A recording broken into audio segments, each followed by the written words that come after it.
233 274 437 958 almost supreme toss na bibia tumekom ochina yankopon ya adoma 870 Main Street so mpahene hall na COVID and flu vaccine sign abaso den ochina 31st from 2 p.m.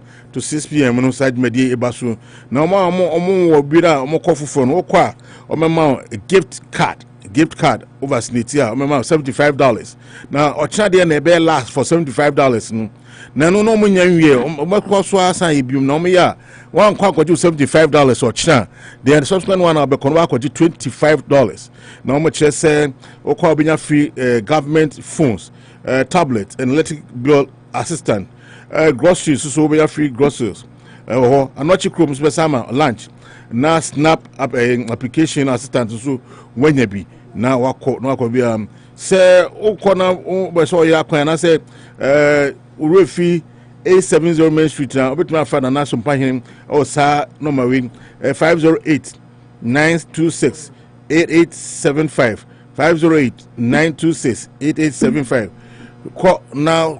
ko vaccine and now full shot na bibia ntumi enko nkan emawo ma mefa akonya wesu na mema Mr. Jenfi Akwaba aka Opo National Akwaba Opo Akwaba yenu akalo na apom ti sen already adum me ho yo e dan ko pansi na busafo e nyame adum bia ho e dan ko pansi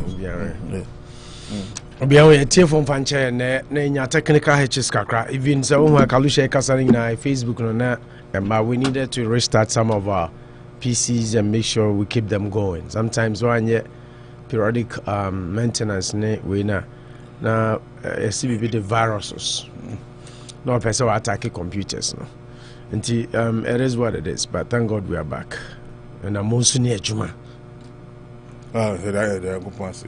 Opo yanko fa story bi sa you go fa say me ba and then talk about pay story better no but the story be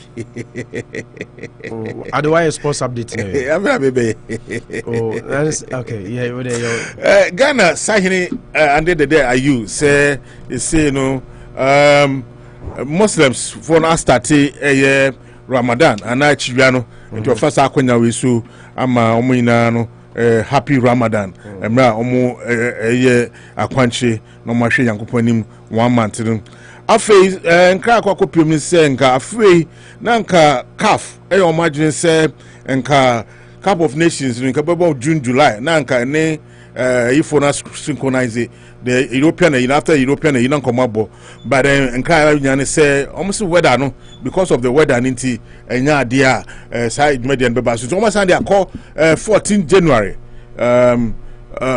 23rd January up to 11th February and na okay see the 24 teams and about call Kokoshia or Cote d'Ivoire say no open in Alassa Ouattara Stadium or Abidjan no and in a Bimpi Abidjan na about starting our game no until one Sunday I call 23rd of January out to 11th of February na next year and AFCON no baso na dia ma etiefo no enkra abebepiem no say 23rd of January na we think almost Sunday takwa staff con na nka omo de ba June omo ye ni June staff con omo de ko June omo yi na no ya no omo yi omo say this omo say ba June bi but omo say they call back we don't know what we are doing once I call back to you know almost weather at Cote d'Ivoire no what after yan fa dan ni che Arsenal bobo konum enkra akokopiem say party start training Arsenal after say English care I say what the bar men can show English care I'm not going to say some moment celebrate mediocrity party start training Arsenal but so say so say so say atete e start no Sunday there. We are here to see. Like I said, Opekra story. Mamenka story si no, we are so far. Catch him say Mamenka story. Mamenka no asa be jina be nimi be twingidi. What are you talking about? We are now we are here. We are now what discuss party story. Menka me. Afei na no na the under 23 team no. Omuni omo for Algeria for Asia na can say the by na two-legged affair. First one 1-1 na Ghana for no share omo for Mufia Algeria 1-0 omo qualify to AFCON of this year. No me born Morocco this year na wa be qualify for France 2024 Olympic Games.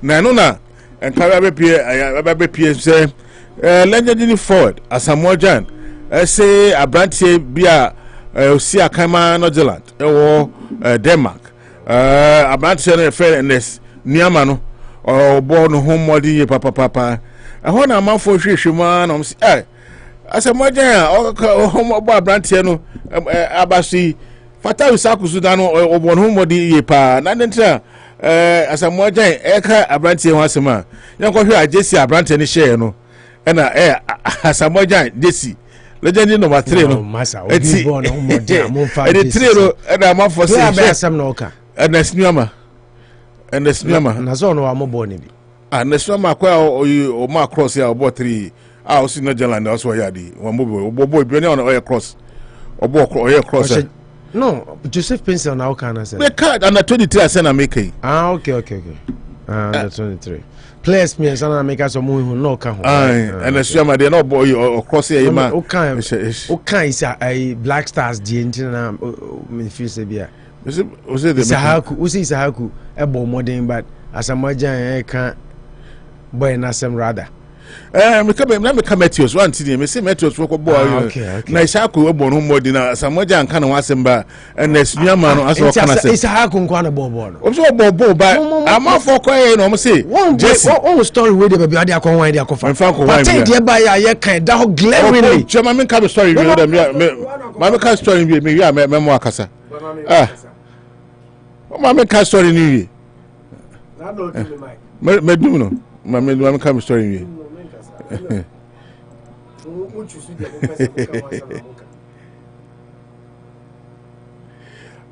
ngrafo from you so abrantia your friend Dan Webeck na sen ka oboma Ghana for boy na adwen say obeba ma England for you say obo Brighton Hope and Avion for ana hono sina kan abrantia na bomodia the jerseys bi akọ nkawe panyin ho enofi oda kokoma ekromofo no say omonje na omonhye na omso omobo mese ono Dan Webeck na bibia entumi enko enkan eno na yede ama eti fo no eti eno local news a yede abama poro nso yede tem no na eni enko amanone na afei yenko hwe enkomo nketenkete na bibia entumi nko so Western for midfielder Dynamo, I friend that can rise no to say Boboko Arsenal, Chelsea, Manchester City, and Manchester United. Now say omo Arsenal for West Ham.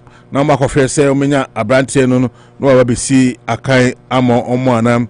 Real Madrid for so say omo de omeni Dortmund, Richard Dortmund, no more compare abrantie friend Jude Bellingham. So me be see akai mo na bibia entumi enko nkan. But Real Madrid for so na so omo de omeni Chelsea. So abrantie bi obo no modern emom pa friend Rich James no omo so omunya na omba be see akai emomu Manchester United so omo de omani akankai abrantia ye fe no Randall Kolo Money or your French international say say obesi akan momu na bibia tumi ekonkan or Manchester for so na so Denmark forward be fe Rasmus Juland also omunya na nka omuso omopeno na abrantia so so many years because Tottenham for scam person moje or Hurricane sunudo nti on here no madam many akwa kofe mrante minu na bibia tumi akọ nkan amano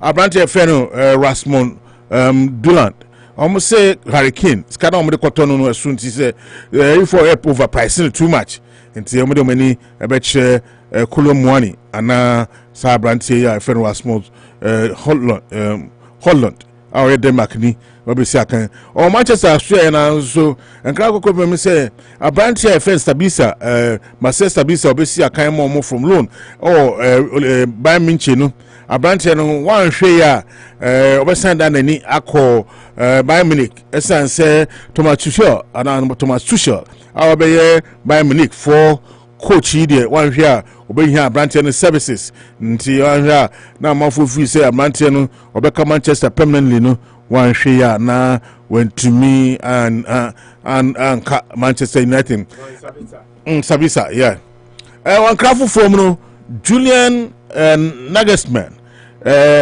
any abrantie anase papa e fe no Mauricio Pochettino papa na say Tottenham for say omuni Antonio Conte apepo mu a omunya na sankofo mi nu ba ko a ba be coach amomo ba nkran so enya ne say wan hwe ya at the end of this summer no Calantology or the nani beche Brazil no akoko coach the Brazil national team and the signing Brazil for Real Madrid for so here coach and then cry ya say one here sa coaches me near Tottenham for Julian Nagelsmann and then Mauricio Pochettino no one here on bako na o mbenya o nti o mo twen say after the summer na for be make o decision no o make decision wi ansa na sa papa nkofo mini omo betumi adam many ache team se Tottenham se Real Madrid which one bia no o betumi akọ Luis Enrique se obepese obo manage e Premier League ni mu na team opese okono no ka say o betumi do you're able to do important things and I mean to so between to players come man there and I mean to say the crack emphasize story we emphasis na fe yemba be discussion na fe emfa dwumade no ntoaso Barcelona for omuti ayeye omuyate de esan say Man City for branch friend he can go nigga near the web to just say opeso okọ Barcelona na nkai be say sela branch no esi superior say enya de oni Man City for be kasubum on the wire na dwen say obekọ free transfer or Barcelona na bibia atumi akọ nkan amano enti eno ne nsema eno so free Barcelona for aswe ensem de dos be by emerity mamenko opo national na so vinji na do disem opo nsama akwa babi sorry na bai the wa pick me episode o de Fabia no fa o say be story na ba no episode de Fabia fa story be na ba story sa me kenkan no oh me cry na me nka sembia o ka sembia say no say on say de me kan bi a foreign stories na me kan wasam kakra bi me nka sembia na me abekon asebe na me kan asema na mo ne me kon ba asem ne kan so a no kre bia e wo wiase bia no kre e wo what I say e wo na wadane asna ni sa de we a wotena ha na no ye no sam na me ya ka beka se Kofi Aje Chelsea na me so me ya asna ye nyina ye so we wa ha so but ni nyina ye de nyambe bia ye ma mencha tiefo nyina na ye ma o makwaba kalu said o kan but unza stories no one fa nyina ma o Chelsea are set there are some big stories meaning say Chelsea ntia Chelsea are set price tag for Mason Mount. Chelsea are set price tag for Mason Mount. But ningina one farmer it's the biggest story cry. What I say? 70 million pounds sterling. Chelsea have set up the price. So the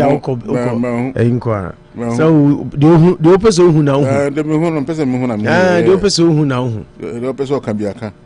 The person who can be a car. And now but the own bezo be hu no hye da katoni ohun Declan Rice de ehun we de ba ohun we de Bakalusha, on a more serious note, you get to some of the stories quick. January 23rd and our African Cup of Nations Kalumino Castle. Yeah, I met you. January 23rd, and our African Cup of Nations, Besha said. Yes. Yeah, I think that Africa, we have to be decisive. The way I new man, I say very indecisive. And you see a koha, a china, you see a koha.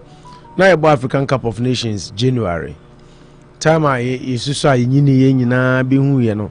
African Cup of Nations, January, ne who said you're born. And I'm penny fortunate who say it's impeding the transfer of African players to Europe. In Tombas Sunday across summer. And almost a sun called summer. And you're born in summer, kakra. You're born in summer, kakra, and almost I say no. Indeed, I'm Rafunechi. Because some of the countries on the continent of Africa, no, some are not to me who's to tournaments near day. Places like Burkina Faso. What I say? Africa seasons is saying. 2 seasons. Come on, me. Rainy season and Harmattan season. But yeah, kind of a wet and dry. Social studies are cooking Harmattan, yeah, wet and dry. It's a dry and wet season. So wet season and a dry season. Into part of the world now, Kalu. There are some countries that say Okako African Cup of Nations or hot summer no ayentiminya day. And bo unse Qatar World Cup no the entire man penny for triko neche no. Unim din so unim say no ntia. Because of weather. Because na intimi born summer. Unse summer desert be also here day. Eshi. Nti na also mo triko day winter. Yes. So that we can get good weather for the tournament and everything, and those coming to grace the occasion. And I feel say Africa was say decisive. And you say you consider the Ebeya Mamro for no Kalusha. I've been preaching this thing all over this week.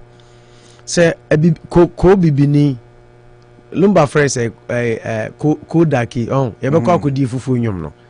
Say ye ho so hwe na ye respect ye ho na ya nhwe ye ho amfa anya ye ade na da bia ye se ye be ye de be favor mrofo na eno na broni friend say new day colonization yes colonization atwem ba ye ya sign de ho akoma omo we live okay say Europe for a bomb tournament and be consider Africa. They won't. Brazil and South America bomb Copa America mo for Europe for. America has say omo bo omo how can for one in a friend simple. Conquer for my friend say. E come boy omo your friend say. America for year boy. I conquer for. A conquer yeah. No make omo tournament no. Gold Cup. They don't care. They just play their Gold Cup. They play due to conditions based on the continental weather, any geographic way. But yeah, they favor no. You know, there was some argument to say, oh, players no. But Brazil don't care. If a player is valuable, the player is valuable. If the player is irreplaceable, the player is irreplaceable. Untumi inform mo de bia as abane science de bia yen hihye enuma yi, and we depend on them because we want our players to go to the best leagues in the world. Why can we also make our leagues better, if not best? Kalu, why can't we say a league na ye kama and I try players kai Chelsea try ubika 300,000 pounds na sanka ye kran so ye tumi try 50,000 pounds what is the mention na say play a free Africa crowd kwebe but ye de no enye ukokotokwa ukohasa akatua ne nye nti player no nya say ye say be man $5,000 kura kalo di America na be den e be consisi na convert aba minim say two different economies but my point is say yan shase an hihye ne man ada bia ye say we will sing to the tune of the Europeans eno na Gianni Infantino kan no Europeans, Americans, yenyina yeti kroma masa. Omo ndwene Ghana ho nchen omo man ho. They don't think more about wo Ghana no than omo man. Ansa no omo ne wo Ghana be di nkita ho no omo de omo nya free mo no. Omo interesting ti no omo no be di nkita ho. That's right. Enye wo Ghana wo interesting ti a. Kamala Harris ba Ghana. Enye Ghana interesting ne pa omo pe Ghana asem ti no omo ba yo. American interest. So what I say, it's about time. Say Kobe Bini, you better not who say no. Sebi, you need ya pata ye dem no. Are supposed to be mansion. Say Yamisi be drew on ye besi mansion, if you can see a besuan say, yen nanom in the olden day at the Ashanti history near the Yasinia almost is a big professor got almost some of the body if I say body and a child masne a katam, right? But we have grown, and this is the generation we have. But you would say near ye wouldn't na yen so ye na yen ye George Oponria, Abedi Ayu Pele, Kalusha Bualia, Rabba Maje. Talk of all the all-time great African players are not mobile or Europe. Satam near about African Cup of JJ Okocha, Amunike. Talk of them. Fred Elaho. Fred Eko. And I Pegba, Victor Pegba. And talk of Yakini. Samson Siasia Rashidi Yakini. What you say? Almost time Nina, that was Senegal 92. Yeah, Prince Opokupoli. Opoku Sampene. Franka Mankwa, Isaac Asari, or Dati Lamti, Haruna Isif. Sir, Dati Mukraka, but then you know, go back to 92. Those were the times an African continent. You were great players. George Opori Accra couldn't qualify. But the point is, so that time now, they were great African players. Now about African Cup of Nations, no time, man. The same time. Same January. But these European clubs, who the invaluableness of our play. Inti won't mean kasa abedi pele Olympic myself for kasa wakobo January Cup of Nations inti because the player is simply irreplaceable. What I said, interfere say Africa, Kalu, she mama ye nimra ye huso. Na se sebi body jukra ni ye dia da. Ye manon sombu nye den. Ema yen are supposed to say ye di body you are done ye mu ye body juno. But America ni pizza bia. What who whom for Nino? Sa pizza ni bi near pie day. Ye pedi. Say yes, sir. The remember this Europeans no dictating what happens on our continent. And I'm even disappointed. Say for consider say and almost had the tournament in Kosama. The only time I will support a change of date of the tournament, and they say Africa, decide say because of 1, 2, 3, 4. Inti say kasa ye bo tournament no sa time we abeden abeboy but any radio other say comebo any CONCACAF ni sa UEFA money na no omo calendar no omo year many a times no after omo league no the 5 major leagues in the world no na omo bo nti eno na bia every impedifo again can imagine say African can board that game no that time no because no the right component of our players. Because that time no marriage because I mean correct. Right component of our players near January binya because CAF is a member of FIFA and a tournament in a FIFA sanctioned tournament. Into the player bia team bia penu bia ubinyano. No player can say his own release player Emma the country when it is time for Cup of Nations per the FIFA rules. The component be a PBI binya. Oh, Kaluda, okay. But in rare case, we had the same thing. Matip. Why are the example? Matip case against Liverpool. Dokin Kopa Mananko. The player. Excuse my language. The player is just stupid. The player may at no point. Kaluda, until I make us say, if you see when I buy and Sikadi, unya unya, and a dimpa. Amponyum no meboa enyume amponyum ne dey ka che me ne latest nyuma heti baby wafu adoa no me di style bia na anya style bi wafu adoa no adoa o si dimpa ye den se hunya amachire de sunya sa no nso kan ye beja o si nipa be pe den ya mepenyi nche so ati ase ye beja edin ya mepenyi nche but the point the me person me can say edu maybe I say players no mo transe Kalushala. And this week here, Makasa said when we're having that party discussion, Mekacho said no European player, no Brazilian player, and a befriend, and America how cry tea, and a befriend in the national team, ni team be cast on maninko, and any team bet me adore no say menko no bekas onko. Never. They are trained to be patriotic first to their country and loyal to their country. Inti say friend Croatia, friend Norway, no Chelsea top player, Man City, Haaland kra obeko when it is national team duties. But Africa, the same thing na make a new colonization. Crop to make a chemate say Liverpool here. Inti don't go and represent Cameroon. Now player no so yeah, excuse my language, I'm using this word loosely. The player knows you are foolish enough to deny the country and listen to the coach and say I'm not going. So inti sadia ne there players no say inti na Kaluna ye start America say obi tua £200,000. Wo de nye 50 kra na nka wo so tumi tua player be £20,000 sterling and $20,000 in your league. Per year economy no. So you $20,000 akalu.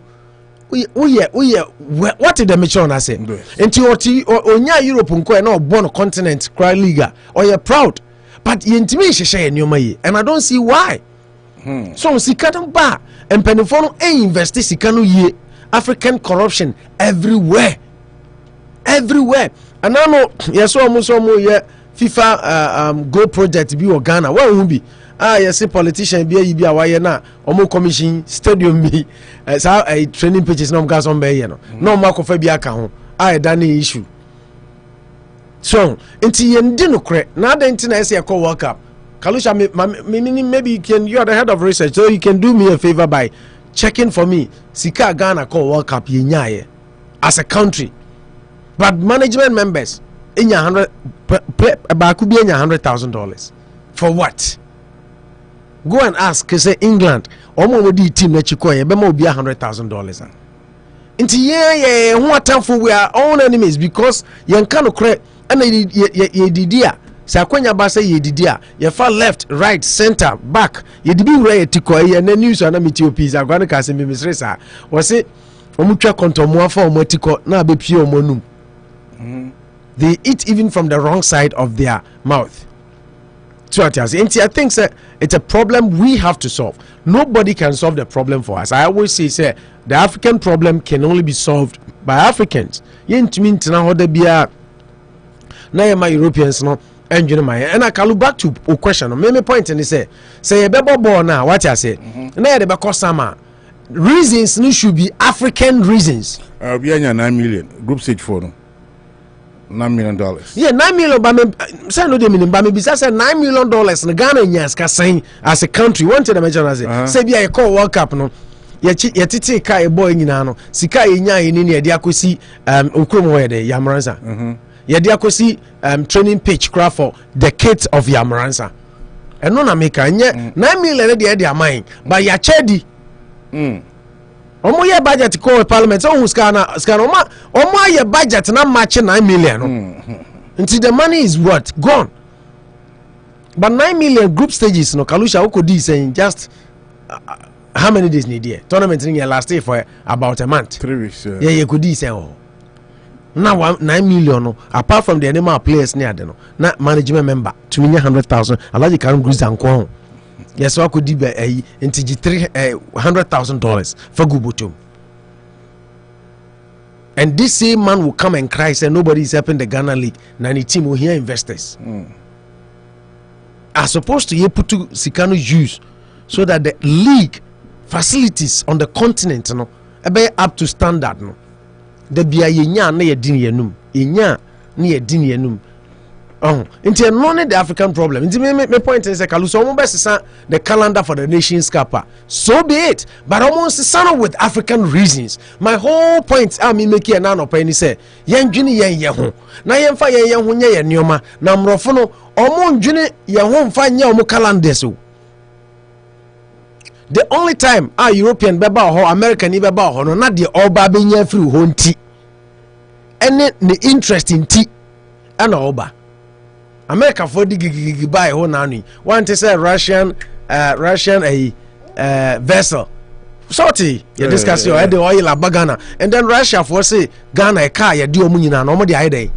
Actually. Omo dia chain. Intina Kamala Harris dimrika gigi because they have seen say the African interest Russia for person winning what? The African interest Russia and China wants to win the African interest. America, you can't the superpower in the world.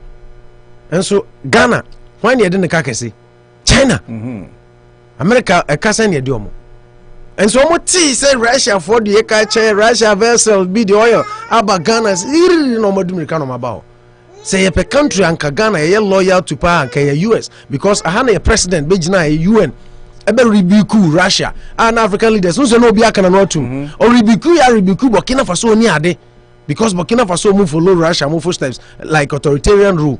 And think America, Kamala Harris, say Ghana, indeed, one to democracy, beacon to democracy in Africa. Indeed, it is true. But Bisawonsa Kalu, Ghana, I a president, near ministers, and now pay $3 billion from IMF. No, what have they done? Nka 3 billion nka US fund to make so Ghana Africa a champion democracy ama na yefe nti yenso ne democracy by ya over 300 years yenso ya mo amono musu ntumi nya the beacon for African democracy na nko ntumi mo 3 billion is for America. So why are we suffering like this? Nti broni peba okroma kaluna e interest mo ma yenya sade na said all the major leagues in Europe nti na me ma example I went back say time Kalusha mo abedi pele upon wia mo ne ade ewo ho no still near bono January but the European clubs even see ki akono mo time now right you born in January intermediate se CAF for best sana I mean anything is subjected to changes but omo best sana almost sana with African reasons. Those are my humble submission. And yes, Europe League binti. That is why a coach like Jurgen Klopp and respecting nations can also I hear there is a small tournament going on in Africa. Total disrespect because into how will they respect us? Yes, respect is not commanded, it's earned. Into CAF president and then the executive committee. Kalu omo shisho munyomayi. Now omo jini Africa as opposed to always thinking about the rest of the world. America for near even omo ya unim Europe for dia kalu unim the Internations League ne buy. Unim the Internations League ne buy for breaks. Yeah, international breaks. Unim the entire Europe for the buy. They want to one more person Africa and other countries no mobile. That's why FIFA president they say omo me pacho. So omo say Qatar for World Cup. You don't know these Europeans. Almost say they want to play among themselves because on themselves Nations League they no friendly matches. And Ghana team in England the ball anyway. They want to be themselves. These people are selfish. That's why they brought that UEFA Nations League. So that Nations League England won't mean go arrange match with Ghana. Nigeria won't mean Holland in Yadai and conquer. Then they play themselves. Intimidate me point no simple as Asamoah they required I think say Asamoah crazy player and because of number 3 JC it's because the player is good and Asamoah is our all-time leading goal scorer for the Black Stars. We have to give him that respect in spite of penalty issue. Asamoah has done the national team JC and what Asamoah has been able to do, even almighty Abedi Pele, Tony Yaboa. Nobody is disrespecting that. No, what we were saying is they are making fun of me maybe because you show a particular interest because any particular interest. The boy was good. Jesse. Because of the because number 3 Jesse. No. Sometimes I'm for reading meanings into some things sometimes, which people are allowed to. But the question is a boy now in question or more board that day. It is Obia Kasafa Isahaku, Obia Kasafa, other guys na me bo mudino. But if Asamoah also one and another can say player be oha na me can Edmonado asem. Okay, Black Stars. And also player be oha you be a but no yeah dirty work yeah juma with team. But that player I think on the day was good. Asamoah a praise you be I think he's seen it all and he deserves to and yet Monfa strengths behind attach. Danny Welbeck, Kalusha who make key point to be. We starting the story. We say was Bobo Magana. Name ni so Bobo Magana. I was Bobo Magana and Kobe boy. Obia stop on Kalu. He had the option to play for Ghana or England. Kalusha, I miss a question way. Said Danny Welbeck choose Ghana over Englander. By this time go more Black Stars. Come on, retire dada. No, maybe so say enka or more Black Stars. Come on, retire. Doesn't come on retire. Ghana. Dan Webber Black Stars and can retire. Na sisi a striker bend the Ghana team no what is Dan Webber. Giving in Nike Williams. If he's a top striker. Ghana already 30 something years. Na It's about your performance. As a Majan decent and obobo. Seven appeal decent and obobo. Even my class and retired blacks are not decent. They were all in their 30s. I'm very retired this year. No, Stomoya Munya Sadi and if you are performing at your highest level, nobody will retire you. So what kind about politics in the team there? I understand you. But so Krista Oko a Brightoner. You know he's the only leader on my line. On him said I never call Brighton. Yeah, on the leader on my line, and he's playing fantastic. And Danny Webb isn't just a striker. He's a good player, Ankasa. And to my point, and he said, I'm just signaling to your friend is saying, Arsenal player, Nketia. And I've said it and I'm repeating it. Nketia should be very careful because England, no Kalusha Makacho Nano say, for you to command a position in the English national team, you have to be super good as a black player. What I say? Yeah. And unless just a only Bruni player only competing for position. He said Danny Welbeck and your friend is saying Trent Alexander-Arnold or Munina tuntum. But who Bruni will position, be very careful. So what I said, Danny Welbeck should have chose Ghana, and by this time he would have still been playing. And I will come meaning player be a fire a retire on time. Player being. And even look at your friend is saying Saboy. Kevin Prince Boateng. Kevin Prince Boateng demo and the career you are saying a revival no. If not for behavior and then the character, Kevin woke up where Kevin might have still been there. So that I said interference and I was a players now Kalu can say return to players now who Europe no. As opposed to players now who Africa no. You know me know nyina ye adwuma ya che onim say African players now who no age na mo sesa no almost the sun into obedi obekas we 30 no I do 43 oh it's true obekas we 30 into dan Welbeck concept that's why he's still able to play now.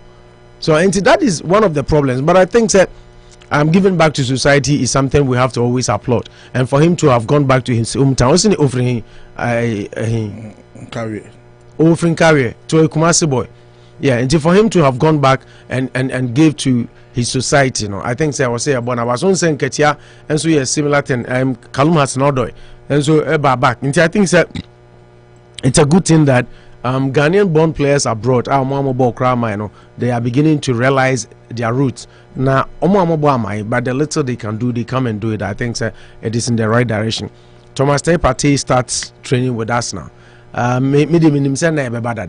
Mo anamone me kongidi and now we know national and then a play and team brana medical report to ben now proof we na mo wan me catch am say adwuma we sebi o agya nyankopon adwuma ode maye no enye nene da ye be ye adwuma we ayi obi na kan o say experience de yenton experience yenton what you say enti nyame adom ye experience we adwuma nim. I knew that Thomas Partey was just faking and feigning the injury. I knew it, and my vindication my vindication be pay over the weekend.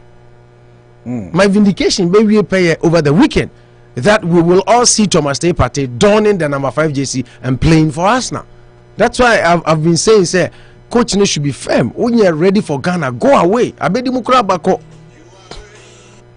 What did I say? Abedi Mukura Bako. Until when you're ready for Ghana, go away. You can't be playing toys with us. I say, who pay us, I say, who pay us, Uba Nech, and I me ba no me prame match back, and I'm because you want us now to win the league. Love Ghana first. Who retire, won't us now. Who retire, Munina, and they see Munina Ghana no mugo. Except those who are working abroad or more coaching badges near Momonia teams, attachment, coaching. I'm beside this question. Beside Chelsea, and then we need league. And I'm more number 6, so I say, Mummy Feder, no engine prone. Na engine prone, we see you friends. Where's someone say, Boy, gamer, 2 games, I know a pro one. About 2 games, I know last time I partake messy match. Omokoto, a friend say, you play Jorginho, I'll buy. Tell my Jorginho. Yeah, buy now. No, Boba, because 2 matches. What about Trossos? I probably no preview. On your injury promotion, where's someone saying the value? That's the essence. Until go for Jorginho buy. That was the essence. Until go for Jorginho buy. And you call your Chelsea. You partner can say, enka ebe mo baba kan wa se me na nka beka nka mfa se o Chelsea and I'm winning league and a BBC here. What are you going to say? Question maybe sound. I told you, Kalusha, maybe not Chelsea in Chenga. I don't understand. I'm not the type me catch you say I was born with Ghana. Yeah. Ghana near home, Ghana need first and son me never support to Chelsea. Yeah. I wasn't born with Chelsea. Me cry no me can me team me support to the first European club I me support to here. And I PSG and I'm support to Valencia. Guys come and date more time now. I was a Valencia boy. And to me say Spain pa me team pa na me pepa na Valencia. And send them back Chelsea. It's Ghana first. There's no way. Until that time I said Jose Mourinho dear buy or no. I was not happy. And that is one of the things that my Asian cry for none hear me. Because Kalu, oh my, no matter what. We ye kodru sanya, ye bibi ma mine. Until American is bisa said, dear na metumi ayama me manye enye de me man betumi ayama me. Say yam fasa odono odo o man ho do anwura yemu. And entina Ghana obi ye bibi a onke no. Entina obi ye bibi a onke because on the way I did omodi patriotism etete nkwada okrom ha. Emo omu anano me back to no enye keto junior. 9-year-old boy went to school and came back two or 3 days ago and was on by patriotism. And I almost see BB about 9/11. September 11, they see America crudum or free school by narrating to me what happened 9/11 and why they should love their country and Okusion school no deba. So Ninia no de sa odono for mine edi nyini. Ya womi Ghana ne me mine. Me to sa patriotic songs ni bi me co school primary school adi nyini eko JSS. So I love my country. Intiminka say I don't know me can be a one Intiminka say Mourinho. I didn't like Mourinho for that reason. Because I love Ghana first. Even though I'm a die-hard Chelsea fan, I love Ghana first before Chelsea. Black Stars Boboa, I love it much more than Chelsea. Because Ghana first. Inka player now, Yesu Pranka, obe person ko bobo the senior national team. No pramo o agreement we kasa ebesa akoba question me point in my mind clear I don't me kan me say na me bisa say kapate wo Chelsea na mojilega ma you are no fake injury ma you are no Asian fake injury we all know Asian Chelsea medical team crash that the medical problem say obi fake injury Kalusha until aduma we na me obe me asa until me say that is my position if you hold your position hold it me position is say Thomas Partey was not injured. He just didn't want to play 2 games. I didn't want to talk about this story. I didn't want to go there, but it says education. Education in there. Bones will be a fake injury, you know. Maybe I also report. I say otherwise. Maybe I say. Ubi fake. Make a chance say. It's you said that. No, said the medical staff together with the coach, you know. The minimum mamoye or you don't know what they are doing until a player will camp or bit my catch on say Kalusha let me ask you what say minimum mamoye mama miss a question we until da if so start hitting a microphone anim say player fake injury da maybe so maintain that wow you've been the biggest where the background mean you me hune until that. Now they now come back listen there. What's that? Me come back listen there. So fake. Me can't say back listen fake. Until that. Me that. Oh yati. Oh doctor. Also until be that yati. Una doctor say oh medical report. Obi fake. And then me call Unity Radio archives mu. Ghana Brazil. What na akonya we see mu. And now can say Thomas Partey in pride.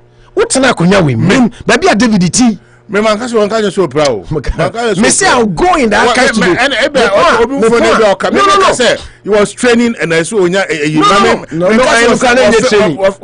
No warm me up to come and yes I can training obi be kasi bia. Warm me up. We won kwa na utu ombabo ball na o park so. Coach nim na mu no line up mu. Okọ e di how many days no bobo ma asna 3 days. Obi a we pra no. could do 3 days no bobo mass na. That's your slight injury or major injury. Maybe a slight injury or call an afro man LSN or call to recover body. Player will say where pull hamstring. OD ball every player that gets a hamstring. Obe feeling hamstring. The least I want trench and cry 2 weeks. I'm going to say, play be a fake injury. That's what I want to understand. You don't have to. That is my assertion. And I'm saying, medical report ben who else party pra. Medical report ben a GFE at the bro. And a medical report ben a display online. Official statement ben a GFE the buy say party pra. The day you pray no. It is the official yaba. Na yabi na obisa me say then am here. You asking me oh see fake no alternative na wo so then I was say party no pra. Because me that word by mouth in a kind coach in a kind I try the coach and the medical staff say after you know omo be say some bobo ball no na party is saying no omo be say why party omo ball no and I say tell me bobo no we pra and medical staff no assess no one can medical staff okay or see the player said he felt uncomfortable have some pace me the medical staff no say Kalusha well come on Kalu you need teams and anti-ache you di agro we ache what di agro we ache I thought that men play devil's advocate I'm not coach be anywhere aka few minutes I be start the game now play about how be catch say coach me okay me feel pain how then be at this highest level and one player devil's advocate play the back chip you know coach you know the coach in my medical staff no question very intensity now let's say the boy no be coach will talk to the medical staff to go and see me say party asem na me person me can know because we said the same argument here na nso na e fa time ni nyina ba ne ba me position ni say me opo national me say party me catch you say let's see say party be ball amas na enye me na me cover story no buy you wukruya and we be read the story na me we say we start to look at your introductory statement we say asem we am dey buy the opo national me ba thank you asem we am dey buy the opo national me ba asem am me kind down no players fake injury all the time especially African players it happens all the time. It happens, especially Ghana players who cry. So how do you define the faking of injury? How do you define it? What's it then? Or be faking injury? How do you define it? What do you mean? How do you define fake injury? Fake is what's good define journalists who medical or reporter no matches will be a fake injury. Oh my son say me. I don't person men card your open now. Let me say men card yourself card your mepe. But me so asema okano me mentiase interest me. You don't have to understand me. That is my version. All right. But what do you mean sound tell asema okano? Now they can be matiase. They can insist on man. But that is your opinion and I respect it. Okay. But me point in say party aye bi na no ya mayehu. Ghana ne Brazil wo ye bi mayehu ikalu. Ana wasan ye bio. Ana wa wasan be ka che mi sisi ase wa start training. Ah bobo chine chairman asna. So that is what we are talking about here. A player will press serious off national team your crucial match ye bo wentumi amo. Who go do us na? Ye dispatch o mo da ben. Ye bo ball no Monday and then ye Thursday. Yeah, boy, no, or training grounds or me free yeah, I'm back by Tuesday and next Thursday or training until Wednesday in a damn time. Now you can't me and can say and I play at the very fine. You can defend party. I don't care, but maybe there I hold the assertion. Say, you can take him. What fake injury? Hello, good morning. Yeah, Kalu, I now apply with about this party thing. Is that the first time? One realizes say be offend injury no fake cry. Is that the first time you've seen it happen? So you're making it look like Patek Kwane keep out of. This is not going to be the last time, and it's not going to be the first time. Thank you. The players will always do that. I mean, we have to live with it. Sure. Don't let it look like that. Shoot. I'm not saying this is the first time. So it's a program now. But Kalusha na ma ye come more because I see players in fake injury. Let me say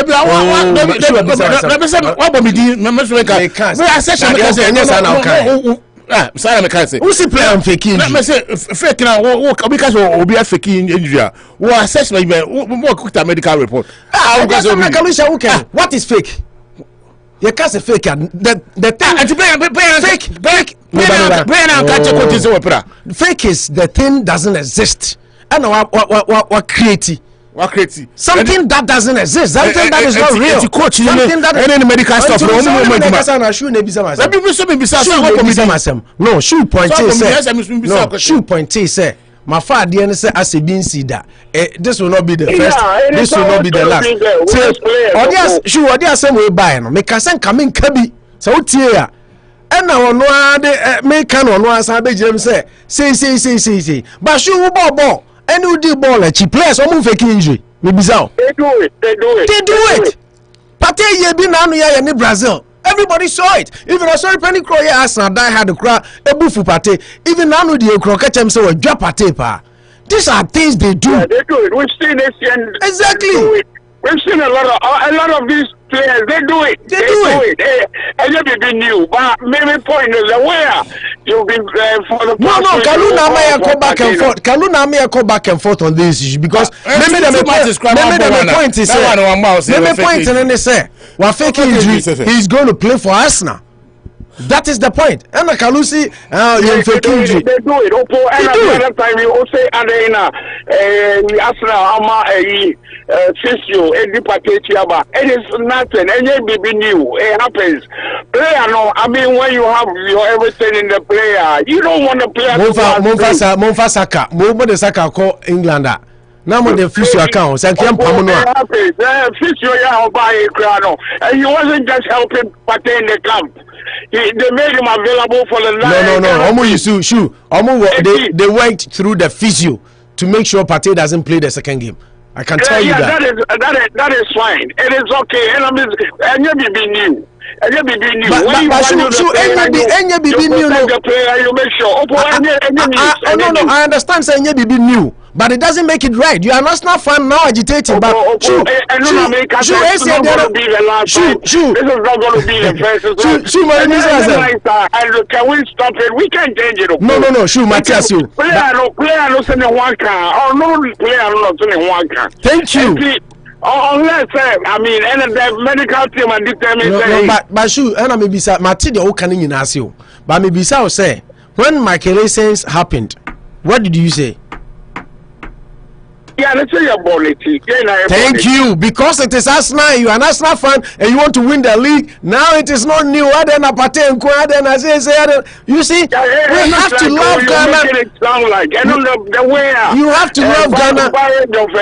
You going against shoes okay, Stephen Appiah. The entire Stephen Appiah winning Ghana Obia heart no. Stephen Appiah to me prane achechere ne bandage. Capito no dia be gina ball mu bomayen. Stephen Appiah. So what I say now, who bring here? Who now we defense of our team? Players will be all come with their style. We see players are on five blood with their style. No, I been playing. Me besa said the old boy is here. Chino fasani who say we are fair. Sir, I'm pessy. You know. That is what I'm telling you. We players, so they all come with their style. SCM bar, Monday stars, over corner when they come on holidays. You see people like Mutari from holiday. The boys here fighting for ball. SCM will not come and play. No, SCM won't do that. Yep. SCM will my mom Monday star. Yeah. But the boys they all come with their style. No, I know a different level. This is unacceptable style. You can't come and fake injury to us and say that is my style. If you don't want to play for us, go away. If you have a player of Mutaria or no your ball boy or ball, no, yeah, you want to see him on Genoudi. On any given day, no, he's going. The boy here, boy, Krabi, one your own man pass, can not control you to me on Genoudi, but why is it to stand on? But hey, I don't know, Uncle Bono Prano, because he thinks he's making it. A Krabi boy, of the instances are placing with Bobo Noble Praka. We leave them to their fate. There are so many factors. No, shoot. I know a different day argument. I know them before also say national team. No. So what is argument in the back camp there? And your man Macra and your first game now boy and Kabu to me bra. Sasadjuna na de ba say me be bo anwe me pray na me nye pass na me nye say dia. Then when we invite you, don't come. Tell us. To say Salisu. What are you going to do? If I listen to one coach say almost no. It wasn't the best to starting in the game. It's not saying it just when they needed the need arise those rules now person Babe Bobo now he was going to put him in. Oh no, he was already out. He thought he had a good day. He said bencher, you know, and pretty much they were all doing good. It wasn't leave Party alone. Why? No. I can't leave Party alone. Just like you didn't leave Michael Essien alone those days. I remember very well. Shoot. Winnie Mourinho. Who the other? Shoot the other. Shoot the other Mourinho. The other Mourinho ni Essien during those days. I've had a leave Party alone because he said yeah. I'm gonna come and into a show. That's not what it is. It is what it is because Arsenal wants to win the league. It's when you break, it's when you break the we can afford at this point. We can afford to let now. We can partake games with us now. And the other games now partake didn't play. Exactly. That explains my point, sir. You badly need him. But still, no. What are you going to do about it? What are you going to do about it? You badly need him, but the player was going to be fine. Ghana also needs him because he's the face of the team now. The players, almost ready injury every now and then. Yeah. Sometimes even in the course of the game, that will be so. And I say, Bruno Fernandes, almost you shall move best service and the man no person to stand up for injury.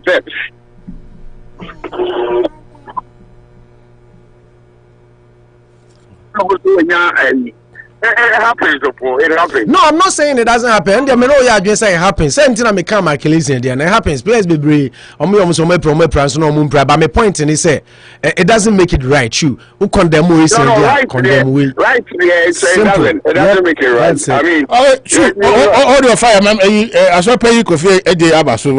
I saw pay coffee but that's it. Yes, I do. What say what to say? Papa. Oh, okay. Kobariko. Why do you say? Abisha, Mapa, Kaja, Okute. Yes, no, my patu, Onya Pati, Assemto. Yeah. Oh, Wasna. Oh, Wasna. Hey, Radio Ghana base better. Kalusha, me point and say, I say, all your warm up and what to pay one name. Last time I was technical team, a better party, doctors were home. And of course, say, there be Niprano, men Pesama Force, Ramana Quayakasi. It's the Wandera Tranche. Upon a problem by anything. And of course, say, Mesa Muchu time, I'm Pesamo Canocre. And of course, say, wow. And of course, say, the plan is a crabby. Ocodriano, on Thursday na Pate, Monday na Pate Coy. Pate Coyano, ask now doctors are calling them who say, you plan, oh, Maya, and now I training and see what you I want to I say. Open a share, and then I get you Pate. No, I see doctors to crown home by say, what fakey a injury. Kwame play fake injury says. What fake injury? And I black doctors in yesterday. Doctors in black team.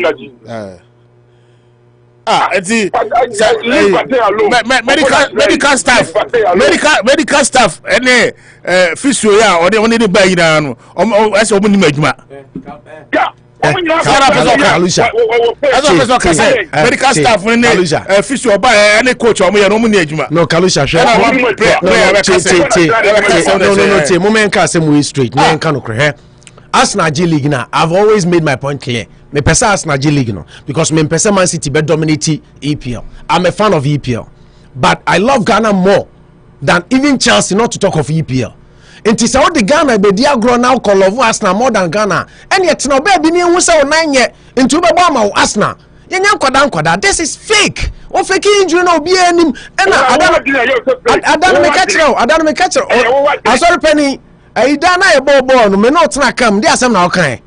About party. They catch your place and go Party. I didn't ya. People Party say The more people say, okay, black woman.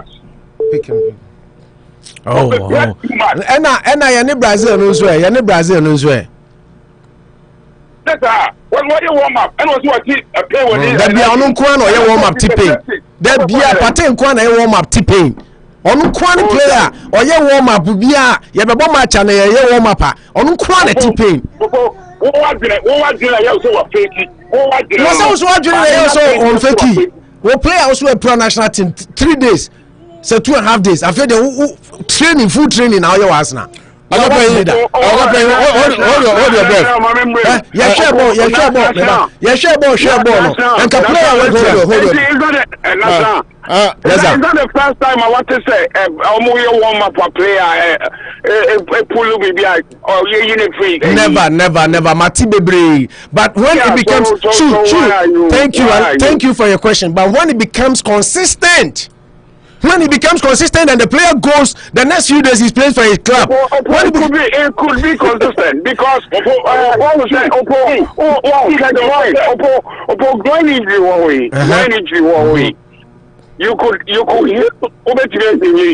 in the process. But then when you go warming up, it could ever say hold on, Beth. 4979. Hold on. I should pay. Hold on. Obiabala is from tell outside you know. But your 4979 Patrick Honey. I got be funny. I got be fine. Okay.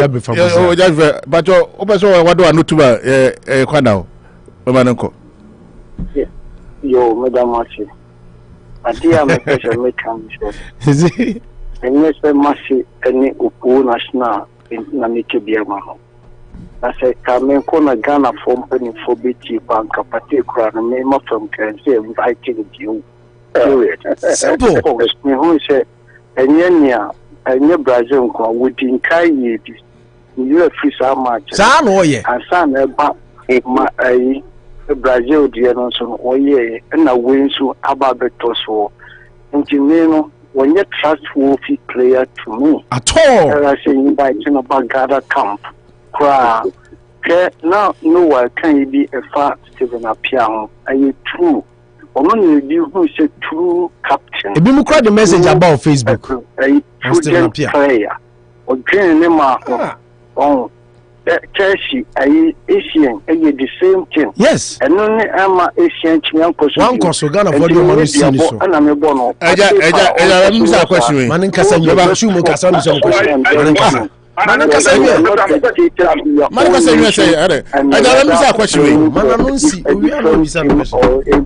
For your favor, and yet I cannot correct. I question.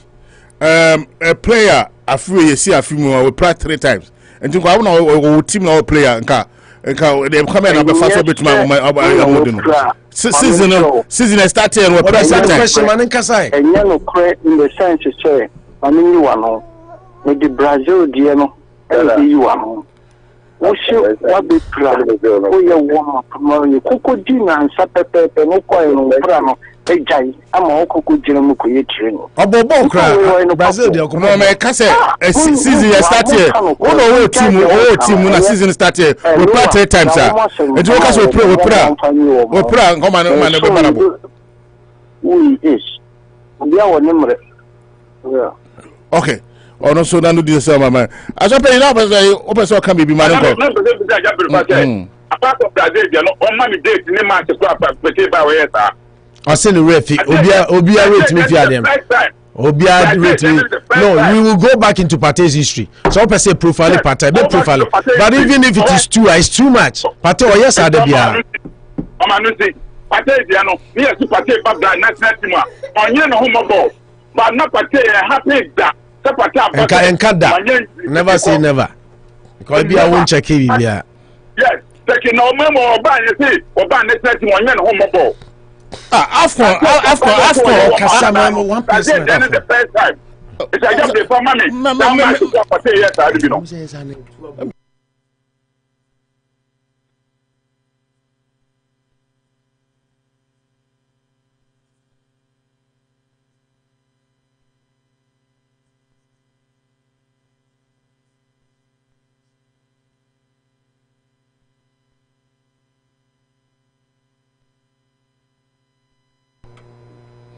Ala so pe no so. I know so. Pacho ka say ti o. I have to say. I just before mommy. Na match kura, what say by no so pra o ye no. Brazil the first time I say by was so pra. That na no I no nyane by say pate ba onye no home ball o na strati.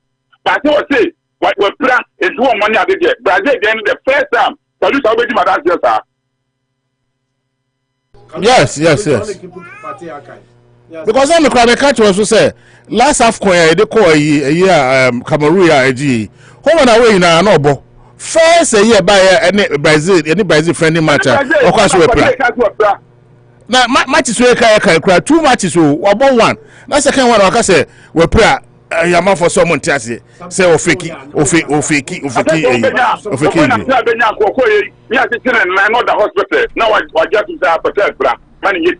now was penny assembly sometimes the engine jabri fasimi twaso kra men kasa bi because more take stance and no crowd that ho amonka pate wan kasa was penny akasa wonim so fake injury you know it deep down in your heart you are just trying because we Arsenal ni now then about no kasa fake injury Brazil there many wouldn't come all kind say we Arsenal ni ba obuafu wa fake injury and no now report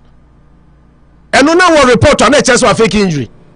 Come on, moment can no credit. At the end of the day, sanity. We Arsenal into the Arsenal sentiment in support to her. Fine, because you want your club to win the league. But this injury, nobody can tell me say, Pate didn't fake the injury. Who's we proud to me about one feeling say hamstring or say groin or shoe. Go and check how long it takes for groin or hamstring to recover for a player to play. Not 3 days. I don't know come say was an ankle. And you're growing your hamstring was an ankle. Not 3 days. Ankle. Every now and then. Ankle, I makes his story even better. Ankle injury healing them. Go and check. Who should have a ball? Ankle injury. Depending on the category. Coach, you say, I mean, you wouldn't take a risk. He left him out of the game. No, I love. What is it? Let me recover. I love more passion for more club. I know the Arsenal sentiment, I understand, but no that is not what it is. You not just be you making this pathetic look like pathetic did something out of the ordinary. No. Me international website Bitama report no buy no. Say not again. Pate ruled out of Ghana match through injury. Obia humusubai not again. Oh, they be a ball. I only ready at now. When I found the Arsenal G League, I know Champions League. Now they am for one Bono. I shoe player away to say, Kalu player with ball left. No boy meant for the friends. No Spain. I chua down fee. Wakasu. Wakasu jina bo mo we are two chairman. Eno na eja brief okunu homa Ghana.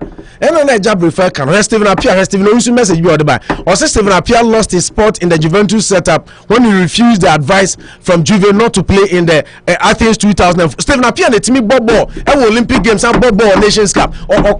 David. Okwa na the players afuna baha. No Bobo Magana. That is why Steven Appiah will be the topmost captain ever for Black Stars because of the patriotism. That's why the country has rewarded and honored him. Sani Eshushe, the obetumi ayama o mine. Talent na nyame de mano. They also betumi di ayama o mine.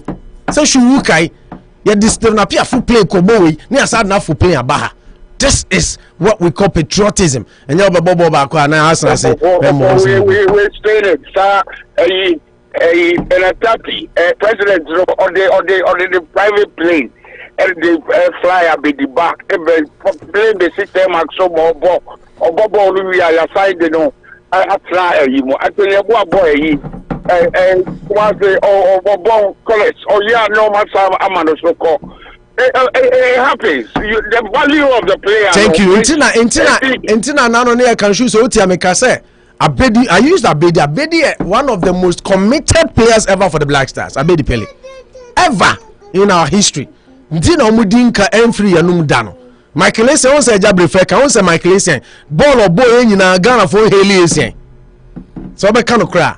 Ghana for including me myself who is a Chelsea fan. Ghana for Haley Essien. Ubo Steven Appiah dian, yes. Ubo Abedi Pele dian. Even Tony Yeboah crowd cannot. Tony Yeboah commitment to Black Stars was questioned. What I say, enti commitment to national team the shoe move club side no to nchen na mu two party for say Ghana ye man ye po Ghana ye man onku no talent no this is the prime time obetumi aboan for your information ya mamu na penalties no be ntiafa na penalties be na penalty ni ya mamu bi money series na penalty me so me ana me yeah match be na mo kan Kotoko match nana. Ena one match biom. Na one match. Nana Wati. Inti nana ni otumfo me bo a. Otumfo penalty. Awe. Dia mamo. Oh, phobia for me. Oh, do mo say me. Na you boy penalty. Any penalty. You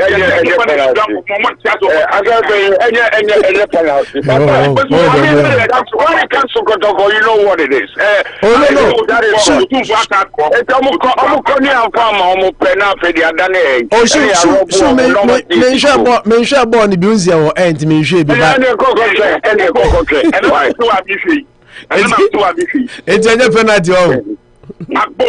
Well, program is not the phone.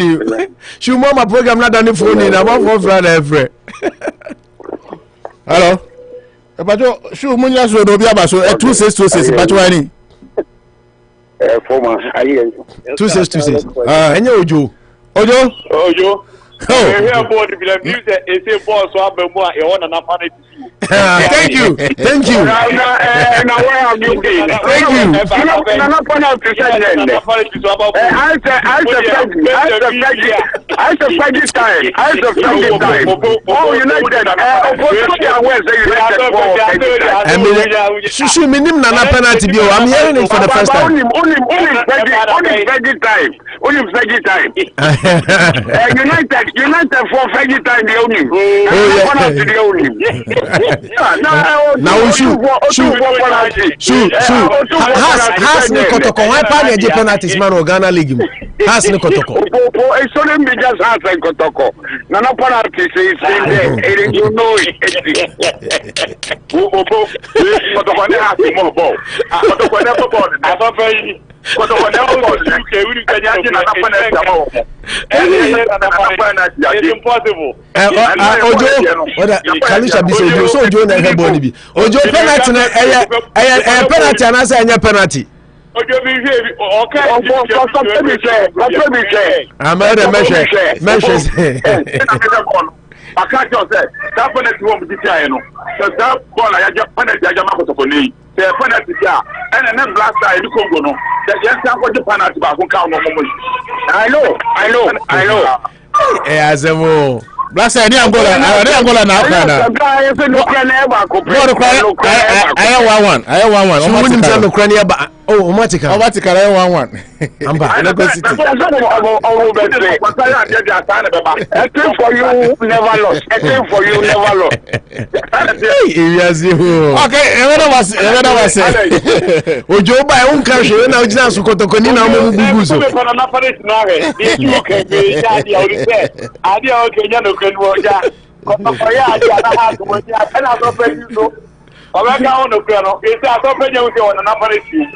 Kache say there is no such thing as nana penalty. I'm surprised they wouldn't say Nana penalty. Only Fegi time. Oh, of course, Fegi time. There will be any. Okay,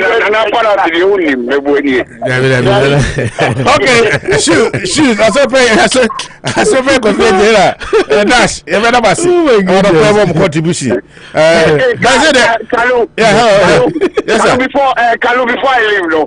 See, I man, say. I still know sign now. Sunday is something about fans. Only the Sunday one. Frigate, half of the frigate. Oh boy.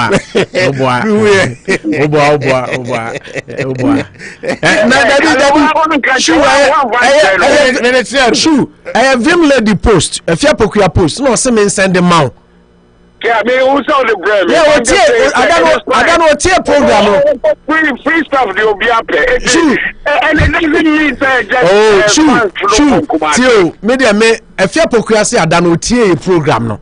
And what T said you can also on the pass, on himself lady there, the body no. I know some send him out. Into my screenshot to brown no, I know some send them out.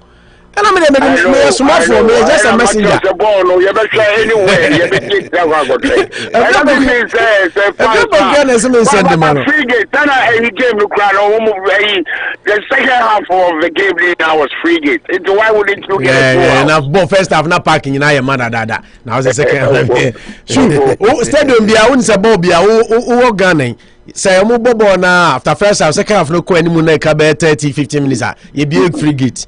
Because all of these can free her. The fans there, they were always trying the stadium. They love the game. That's the law. Thank you. I know that fair poker Sunday say. Me from my shoe no. What's the Kumasi support here? A1. Thank you. Because capacity no. Because capacity no. Eso,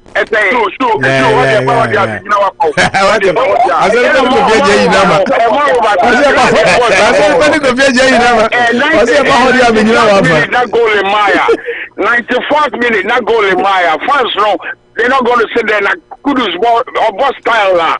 No matter no, they won't do that. They're going to rain insults on these players. They tell me to me, I cry no. That press on us more. One to me. But Kumasi they go in my 95th minute crowd and they all be boss style and all more in the No. When they will it's any money now, pass the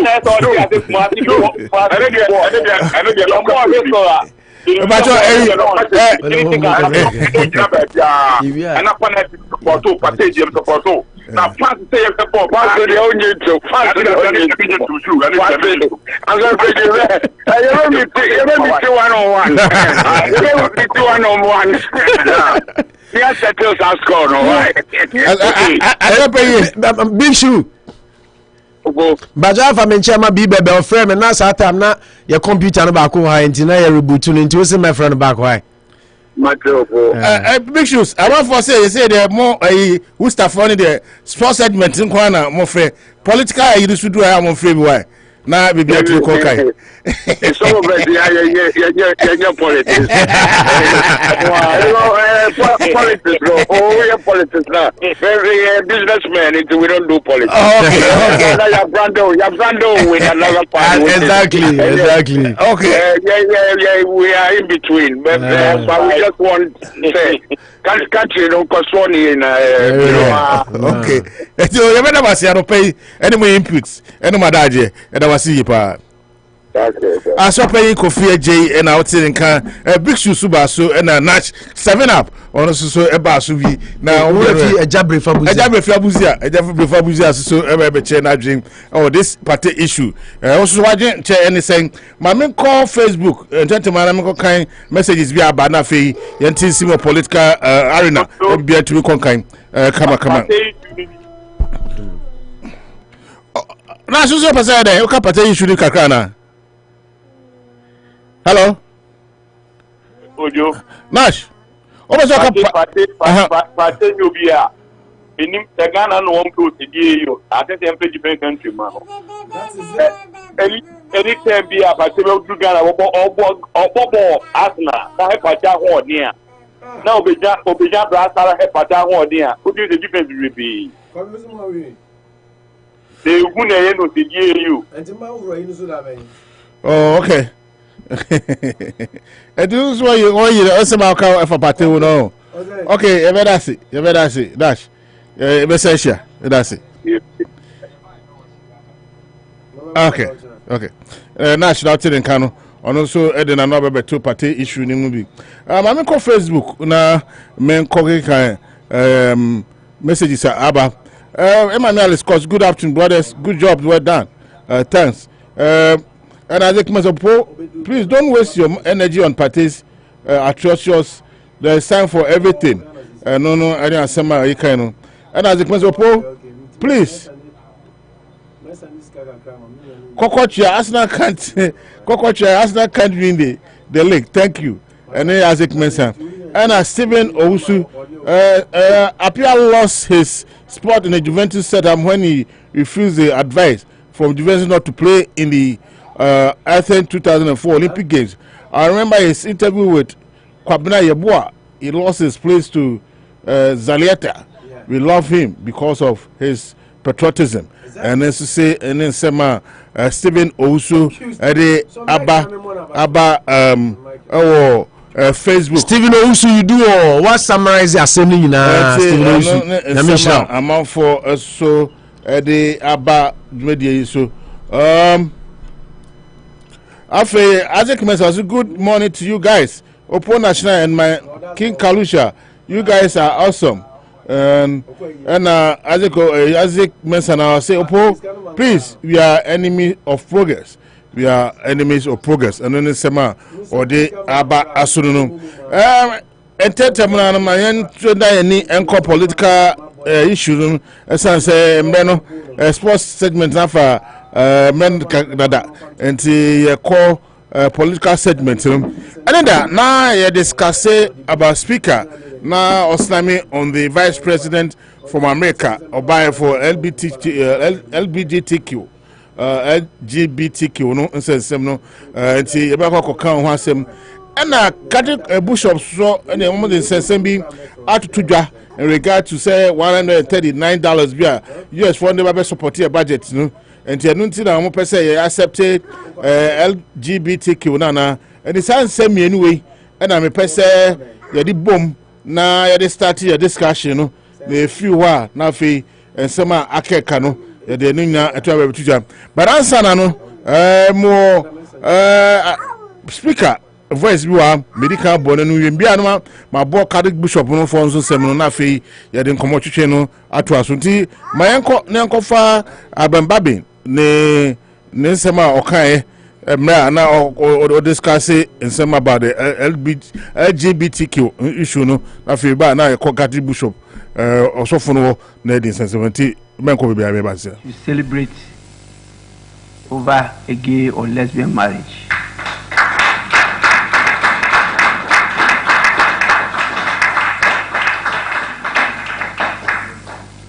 And I said, Roma locuta complete, causa finita. Yes, Rome has spoken and the matter is ended. So please, committee members that will refer the bill to, we want the report. Don't be intimidated by any person.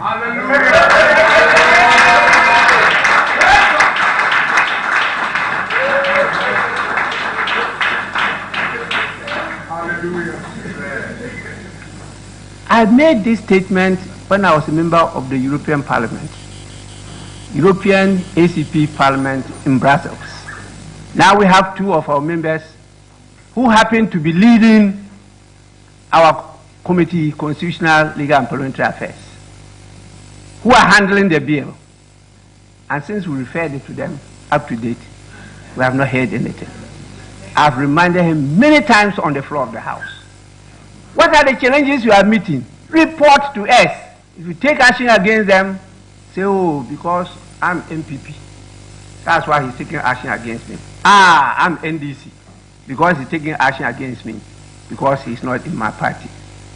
That kind of division, that is not the purpose of politics.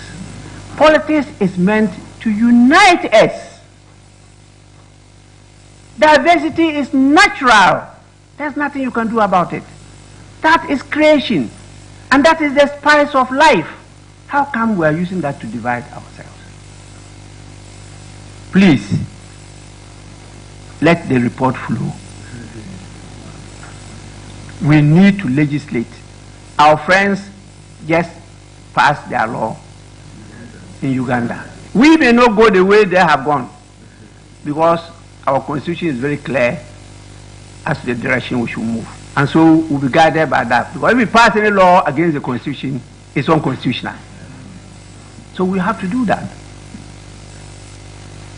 And so what are you afraid of? If you have the whole people behind you, if God is with you, Who can be against you? And if God says, please go into the wilderness, multiply and fill the world, that is God giving you that command. If somebody says, please don't multiply, how can that person be strong? I don't only speak this way in Ghana. Even at the last meeting we attended in IPU at Bahrain, anybody who listened to my speech, there were sentences on this matter. Luckily, maybe because it's a Muslim country, they applauded me.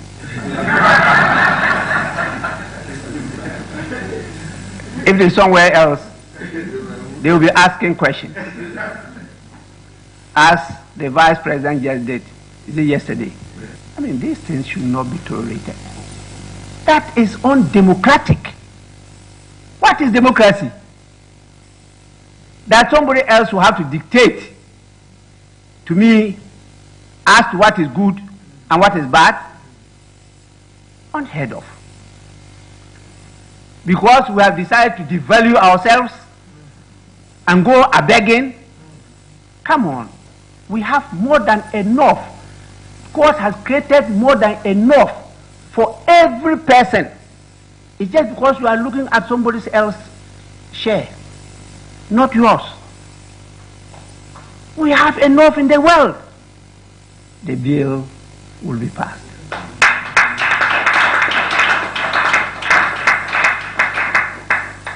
This is the word to His Excellency the President. There is no way he can intervene. That answer he gave. That is now before Parliament. And when he gets to a stage that he will come in, hey, please. This is legislation. This is not execution. Wait until we pass it and then we direct you to execute it. That is when you come in. That is why we are representatives of the people. So in terms of law, which is part of policy, we finalize it. And then the executive now have the authority to implement it, to execute it. Let's get this clear. Once this bill is before here, he is not in charge. I am in charge.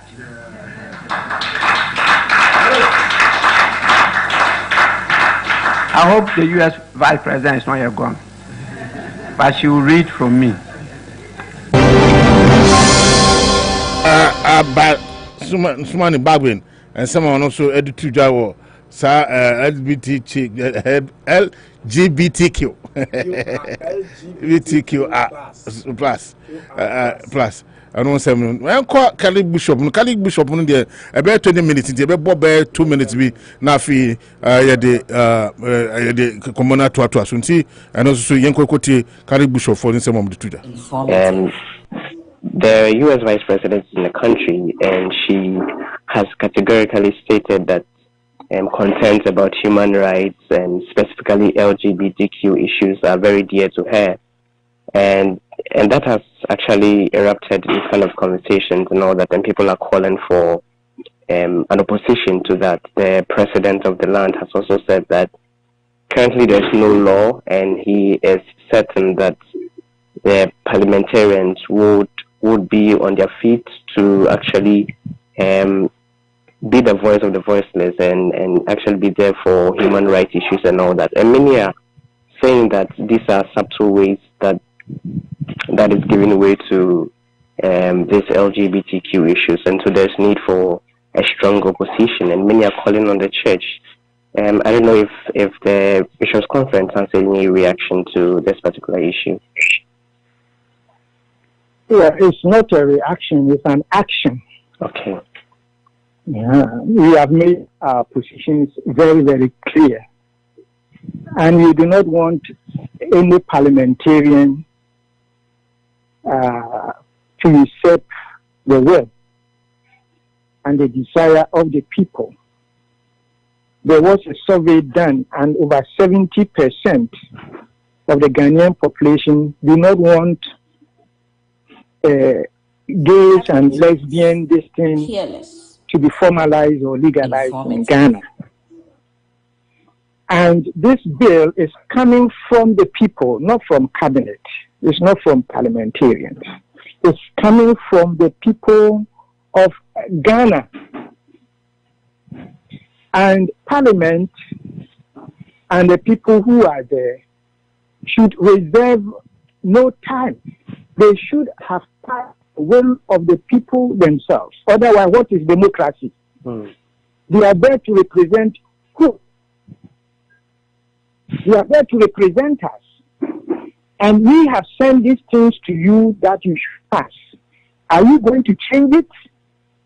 You're going to tell us that you in parliament, you are wiser and you know more what the people of Ghana like better than the people of Ghana themselves who have proposed this well. So we wait to see. And that talk of democracy from whoever vice president of the United States or what. If those things are right in her country, these are not human rights here for us. Who told her that these are rights? When did they consult us? And they consult us when they were making those things right in their country. So she has absolutely no right to come and tell us what is human right in our country. Here, even traditionally, a man can marry 2 wives. In her country, Catholic Church, that is not a right. Peerless, so if in her country, a man can marry a man and a woman can marry a woman, good. We don't have any problem with them. But they should not come and tell us what we should do. And as a church, and I believe in this instance, speak on behalf of most Ghanaians, that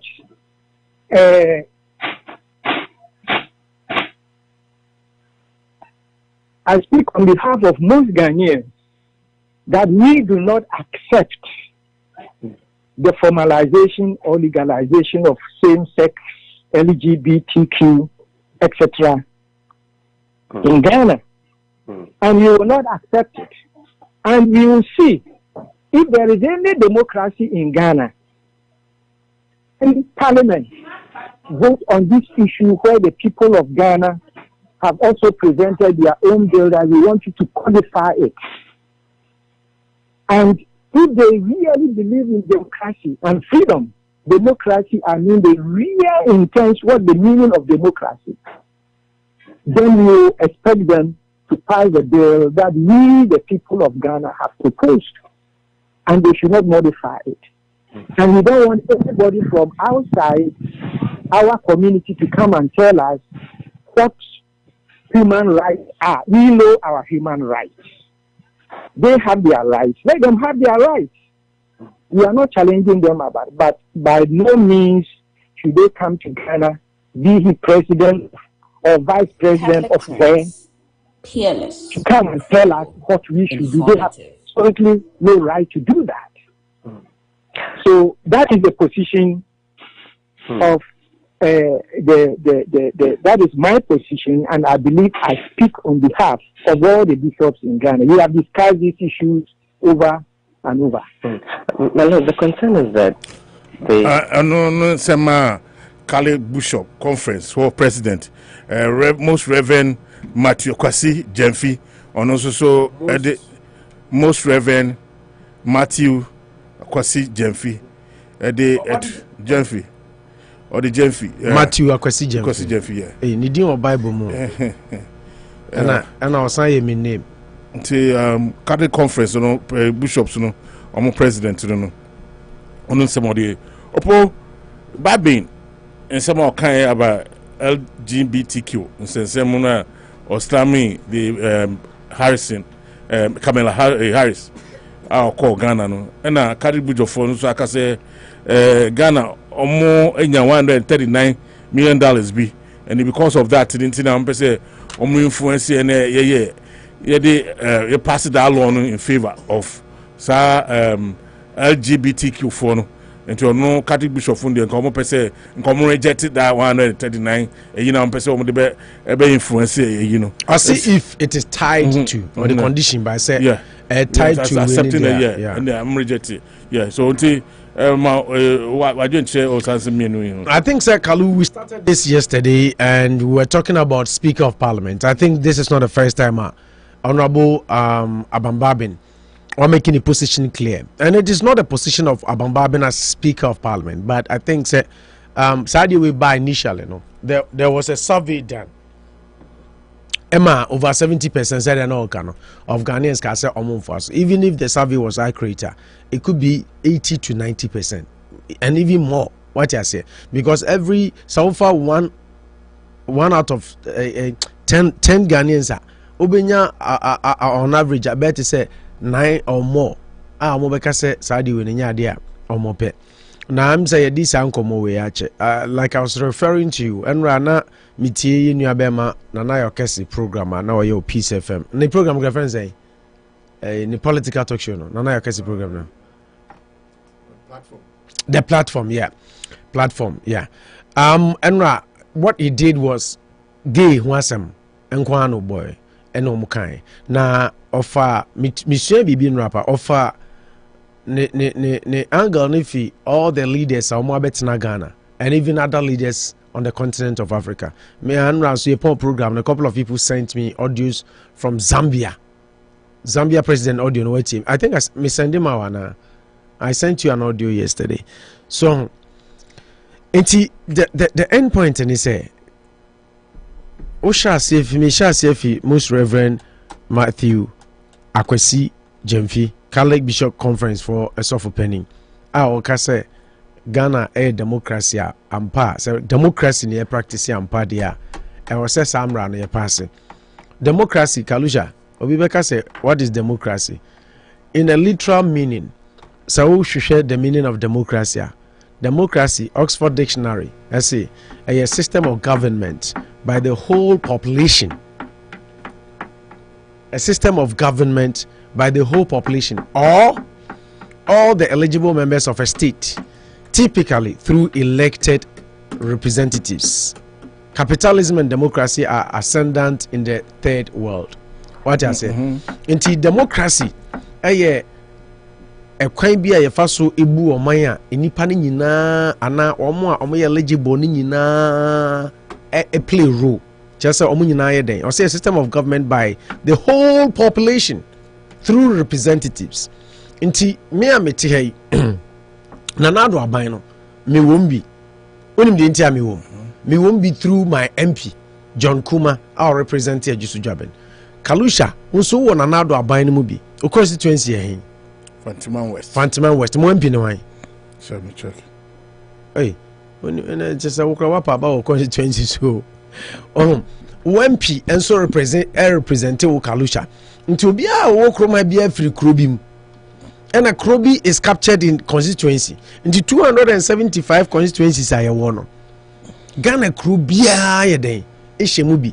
Inti your segment here na ya to aba in a certain constituency say upon national untuminko kojopoko free me constituency untuminko ejamra free me constituency untuminko any omo kano munyina monto aba nyin nipa baako the mo pese ye wo mo area mo views mo cultures mo virtues mo beliefs mo bibia no ono na be kasa wo ho mrahye bejefi de amamo eno na friend say democracy.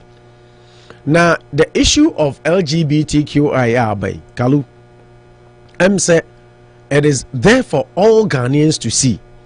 Surveys ahodwa abanyina overwhelmingly Ghana for dodona ena empene so empe says ade na nye part of us utie software asama o kana ade akane kra na e wo Bible mu na nyankopon ma ho kwan Kalu na be matimi ware more than one meboa utie unse software no kan say in Ghana traditional marriage ko utimi ware more than one, timi ware 2 3 4 de ope but in Kramofo de na de mo ware up to say 4 right but ye ba America ha say enye human right issue ha so untimi ware more than baako ha aden na no a kane kra no na wo Bible ma na say wo Bible nya se kane no menka say wo Bible ma na enipa practice including kings, prophets, Minka prophet said David money I don't know memfan say I don't know if I can call David a prophet, but Solomon David money ade nyina no mo ware more than one nyame se we mu kra na yedom me dom eno kra na ewo twere kronkron nyame asem mu na nyame di nipa bebre ye adwuma mo ware more than one, even Jacob eno no mo se eno de mo mpene so and mo mind culture into esese wo a obeba betena krom ha bia no ogi tum se o de be den o de be ye adwuma because eno ne de America for enhyehyɛ mu no ne omu nsusu ne omu nyansa mu no omu gidi se bebo omu man no nti e wo se wo betena krom ha nti won se wo be citizen kra forms no so omu bisa wo se do you intend to practice polygamy, to do this, to do that because enyo bi wo ha omu feel se pe omu no enhyehyɛ ene oman mu ha no omu ma ho kwan ema obia enye den enye according to omu constitution. Kalu say ye kase mra oho emra ya ade a enipakuo te se me ne oni David wo studio ha yi ade a one ye gidi ye beliefs say your oman ye national values ye cultures and a culture ye wo say more than one cultures, so your virtues, religious beliefs osuma ye dan gidi a wo osum ne mu any your orientations titiya di ma ye nyini ye no na ehyepu yen na ye gina no so de aye den e de aye mra ene hyehyeye nti ye ka mra nya ade bia nsuo tofiri soro anase tofiri soro na betofom bem se me ye mra ma ba mo fa me nya adwuma e ye de nipa no ye gidie ye nsusuye ene ye kwan ene ma ye pe ne ye mpe ene ye de ye mra. Ghana as a country, even na meeting na ya kase program na MPP ni bi obetena so a obe defend or say na do wono onim say ye nyina ye mpe na so ye diplomacy nti na ya kase ka chense masa twaso fa diplomacy asem kura ma Nanado is not the first president and obeka say ono no ye diplomatic. John Rawlings by Kufuor by Mills by Mahama by, they were all presidents. They all understood diplomacy. Untumi kan Nanado untumi free Ghana for plenty said they were by USC. Emma metna Joe Biden enim ana Congress enimu meka nkyerɛ mo say America should practice polygamy because a human right issue. He cannot do that.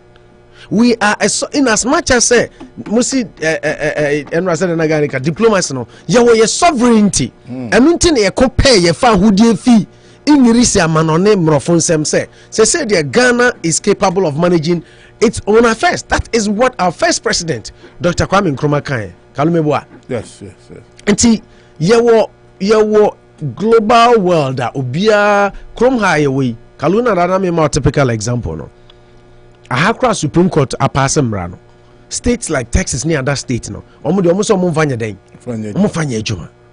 Because the people in the state overwhelmingly believe and yes something they like in the state. And we practice federal system of democracy in America. In terms of mumfanya juma. OBC enyame na mebeka che say ware bema na say ware oba na enyame na mebe kire say fa bema na say for oba. What you say? Hwe sa wontimi nka nkyerɛ me sɛ memfa bɛma na memfa oba nhyehyɛ mu ne yentete mu dia ade na bɛka kyem sɛ menware baako oba na bɛma onware baako. Why? Is that not a restriction? Is that not also an infringement on human right? But fast forward, coming back home to the not Sofono Kano and president Kalum said we had this conversation uti Moses Fo Amweni ono so e kontia saade we pa Ghana ma form coalition enra na Moses Fo Amweni e kan sembi na uti saade na ene nsem na ekoso na Kalu on say it goes back to some point na okay say initially na anopa na make say yen hyehyɛ yen nioma yi say okay yen hyehyɛ yen nioma yi enti da bia no ye gyae ye ho na abrofo edi teiti de yenye e kyerɛ isan say da bia ye kopɛ bisia da bia ye deka da bia ye nyasika woni wow professor Hanke one sorry be ode ba ne with melon killing because e ge issue ni bia gay issue no ejina so man can say sika na dey asem na so that we can cut the time and then you can have more time for your callers today. The Amira when is a democracy eye omamuni nyina na yebu oman no but through representatives na ya survey na nipa dom a ewo Ghana say saa de we de yen fantete say aduane a wa me hunu o ma me buchi ahono musuo seden echiwadi o seden yen fantete na sebi kalusha kraman abo akoko kura hu say ye wo bema wo ba hwe microphone ya make asami unse o fail male and female so I say me we say so a ebi na me tu we no utu na o de ahye nyankopon ahyeda acreate baby so nyankopon ahyeda abo oba abo bema e de amayen se oba ene bema na ntena say yes ye ginyamidi na eba Christopher. That is why I was talking about the president being a contradiction to himself. The same president na also OC National Cathedral ama nyankopon ahye nyankopon nunyam because wahye nyankopon bono every set meniti ya yenya amampenifo from Rollins to Kufuor to Atamels to Mahama omampeni wenkwani omampeni a LGBTQI+ asem aba nanimu a wontumi mfa ne nansi fom nka se omanya me diso se Ghana no de yen teteye yen susuye yen culture yen national values yen religious beliefs yen virtues any ye orientations and so sane man so nti Kamala Harris sa America de mo akia to mu a mo hyehyeye no mo pe ne so but me Miami diso no de through the representation of the people no me who say yempe inti sadia no yentumi nsoso but the president gave unim de yami kofi me to me bo society audio ni biokalu. Now I was very sad because president no cross Kamala Harris assurance so we interpretation and analyzation or analysis of what the president said or sign map na nkuranshe unim the first thing our president here and say kalu oyini hu free mu unim kwa fa so oyini hu free mu or say this bill that is before parliament is not a government or an official bill from government. It is a private member bill. Let's say ono na na do ne de enye ono na de sa amra ne call parliament say yema homosexuality enye illegal e wo Ghana. What I say enye ono na odikan yin hu frim. That was point number 1. Point number 2, or see through my attorney general kasa mo my ramifications ne modifications were the most important portions of the law. Inti said the Ghana for a person idea bususem and I say okay who use word business here idea yempe like a abomination. Thank you. Idea inti yemma asotwe kese so that a bit deter those who want to practice it ewo your mind.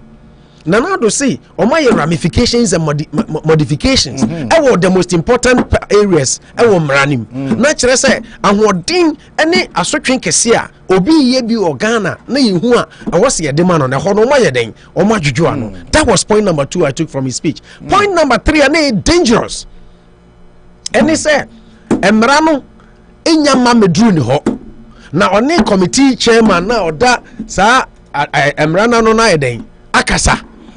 Now even if David even if the bill was to come on no bad or best step in a bad or best step in a bad so what's we a human rights lawyer and our president and now we bu mine and now o mine say ade we yempe ade we yepe and na fan call parliament and na mind for na their call parliament and na parliament a pass mrano dia bro say opening yan ya duko si akonya no so ade we ebobo ba ye man mu ne de yempe nti ye nyina through your MPs ato aba say san mrano mayen say obi antumi me ye bema ne bema oba ne oba e wo ekuremu na na do say eduru ho a ono obe step in kalu. Until then you see yourself say is Nanado leading himself or he's leading Ghana? Ghana no dear so and say odi ono an ho so ye de tumi na ma no awie nti nia ope e na oye. Then people come in and say, oh, diplomacy. On say enra na e bo audio no. You can say the first on say the first phrase no so bo audio no baka. First line no na say nkodisi ho a. Oto aso no e no say nsem ni nyina e kan de ense so kaka ho all in the name of say Kamala Harris say e be my $100 million. Inti esese na do kan nsem a obenya sa $100 million no for security. Kalu your problem. So the impenifasi the obi die ni kro ni fie ye na yeden esay obi fie. The obi die ni fie ye no esay obi fie. If these Europeans, Americans, feel say bema ne bema da oba ne oba da eyema omo a Ghana fo a wodi ye so ne de ye see ye nyeden.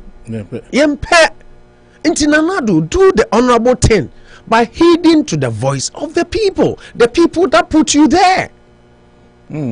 So, but Ekoba say, now we be issue in the name of diplomacy. Nya President Akufo-Addo Nkwana yebisa nsa question we. Kalu, if in your time I can send you some of other African, including Zambia president, the way of Totoma Omo. President Atamel's voice, Oko YouTube say na person ba. You can get the audio and play it as I'm talking. Now man fonti who a leader and how a leader should be. So representing you represent yen. Your views, your national values, your culture, your virtues, your beliefs, your orientations, bibia and none na de chichiro man. Enti na so for no kasa no tie o say afi na ye ba be hu say your democracy ye den. Ghana. That is what most Reverend Matthew Kwesi Jemfi, Catholic Bishop Conference of Okai, say afeni ebabe who say practicing democracy or Ghana. If Ghana is a sovereign country, afeni ebabe who, and he did touch base on polygamy versus gayism. And I say we a private bill. Private bill, when him the private bill chere. Private bill chere say a bill by the people. Nipa na udi yesono. And I say adie we die. Yempese ebeba ye maimunti yenshe homra. And the survey that work surveys are obi a why survey ni bia overwhelming. And I think say Kalu, it's about time. And then I am very happy with the response from the leader of the house, and he's been very consistent when it comes to LGBTQI plus. Honorable Babina is very consistent, Seba, and Enra Okasa with authority. And I like that. And it's about time we let the president know, say, the president doesn't make laws for Ghana. Yeah. He's not a legislature. When you're part of the legislative, when on parliament. That is, parliament is the only body authorized in Ghana to make laws. Even Nana don't know crap. Oh, your president, ne percent, Emra biba Ghana, taxes biba Ghana, or the levy for bar. It has to go to parliament for parliament to vote on, which is why you levy by you know. Nana don't you have any plan for you levy ama or the call parliament. Yes. It's you can say drew our best step in. Not just say you are breaching our constitution. All you have to do is to sign bills into what? Laws. Not only official government bills, but private people bills. That's right. It is say the idea na ba say yempe. Now you say sign idea no be drew why you step in. Step in and do what? Step in and do what? Nanado is making us believe say it is bound to happen. Interview no you know. Or percent bam and sana so be fra kunyaso. You have people saying so oh na say eno akire no okoko kan say eno akire no okoko kan say oh enya ade a me tiase ni de gay beba Ghana na gay beba Ghana china. He goes to a church premises and tells them that, but when he gets the bigger platform that the whole world is watching, instead of telling the whole world what Ghana stands for, now do they go wine now assign my hope we say gay ni de enya me na me dem rane koye and I see. I think Sekalusha, we are sitting on tenterhooks. I'm beginning to be more disappointed, and I'm happy that Honorable Aban Babin was able to address the president. What the authoritative speech be on my or see, let the president know that when it comes to bills, he is not in what? In charge. I am in charge. He's not in charge of this LGBTQI bill that we are working on because the president is not a legislature. He's executive. anything that your checks and balances in government. Osaka say, no more authority to pass the bill. Exactly. On executive. Yeah. All the president does is sign and make sure the laws are being implemented. Yeah. That's it. The executive does that. When bills are signed into laws, they make sure the execution in the form of other state agencies, police, CID, way. Now we're making sure some run a juma. So yama obia playing a role. Na yama democracy na anye juma dia. Enye kalu na eye better say be go back to Rawlings days. Na yakwa to aso ye revolutionary rule na ewo no. Because you say be practicing democracy na nipa ba ko pe de ono no pe and the feelings and e be di Ghana so actually say gay no mumpe kura me na me president emra no mo de be do ha step India, then we have a big issue. Yeah. We have a very serious issue. And Moses Fuamani was very, very, very sad yesterday. He wasn't happy at all with what the president said because he feels say baby I do say the caliber of president and Nanado any the way Ana Yesu say Nanado Bayano. That is what Nanado. That is not what Nanado is doing. Okokasa or Yeripa FM on Tuesday. And Okasa is a US vice president, a proponent of liberal ideology. And Obelivu say people can do whatever they want, even if it is not morally right. So if people can do whatever they want, Kamala Harris believe no there. Why can't people marry too? Kalu? Yes. Why can't people marry too? Topic for discussion. Discussion. So and I'm quoting Moses. I said the US vice president belongs to the Democratic Party, and the Democrats are liberals, and for them anything goes. People of the same sex can be sleeping with each other and doing all manner of things. And also pushing LGBTQI plus activities is part of the foreign policy of the current American government. The Joe Biden government even has an LGBTQ envoy. We have all been hearing that what the US ambassador has been saying about LGBTQI plus since she came to Ghana. And the intelligence we gathered showed that Kamala Harris is coming to promote this LGBTQI agenda. And if that is the reason why Kamala Harris by there, Kaluja, Obeka's why successful now, yes, successful based on what our president told her. Almost successful. Almost successful, I like that. Almost successful because the president said, "Oh, we drew me where step in." The president said, "It drew me where step in," and I didn't cry the top maybe here in important areas, na ya ramifications, no modifications. Any many committee chairman, akasa, many attorney general, and so akasa ni ade. I feel very strongly that the importance of supporting the freedom and supporting fighting for equality among all people, and that all people must be treated equally. I know that Kamala Harris, but I feel say Kalu, baby I do no. Nanado, my mama say any legacy. Nanado, my mama say any legacy. Na say Emma disrespect Ghana for ye sijinaye. Ghana for do na sijinaye and democracy a type of government and if I do a carry vote. Yes, I say gayism ne no Ghana for yempe. Nanado should just understand and do the honorable thing, what the people want. And I think if he's able to do that, he will come into the books as one of your leaders original for the values, for the cultures, the virtues, the religious beliefs, and the orientations of Ghana. We say the Emma Diano cry who ni say and run so for big na the story down okasa about gay di ni bi. So for now say Mahama winning elections Yunkuno no. What was our story no? Yeah. He talked about it. Nobody is happy with the president and the way he's handling the LGBTQI plus issues. I feel that Nanado should come back to the Nanado we know, Nanado the human rights lawyer, Nanado the democratic freedom fighter, and respect the voices of the people he's leading. Nanado should be the president for himself. And coming back to Sayasikaya Eji Kalusha, you know the African problem has always been wastages. What I say? Yeah. Professor Hank is saying, can Professor Hank story no?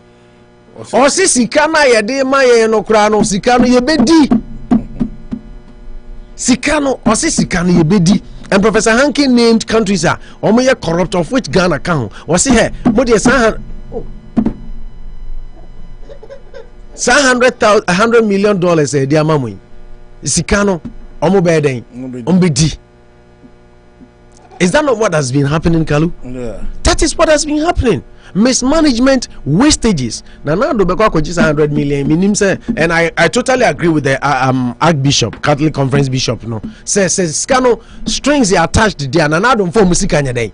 Emma omo because Ghana for nya ready and utie enra both MPP and NDC for the first time issue bar nationally to me a united NDC and MPP except parliamentarians na omo de bebre yato omo adwene na omo ntumi enkasa bill na ka horo but omo free show no so messages eba both MPP and NDC na they stand still on this issue, they stand together on this issue, say LGBTQ say no nya de Ghana for ye pen ne ye pen ochna ye njintum and obi kasa kra say look at beautiful women anyame abomo. God created man. What Sam George you know the man BBC ni no ne kasa no. Or say God created Adam and Eve. God did not create Adam and why? Adam. God in his own wisdom created Adam and Eve, not Adam and Adam. What I say? Inti and I say I was not Adam and Steve. Was it not Adam and Steve? Just nyame amon mema mienu. Inti why are we trying to change?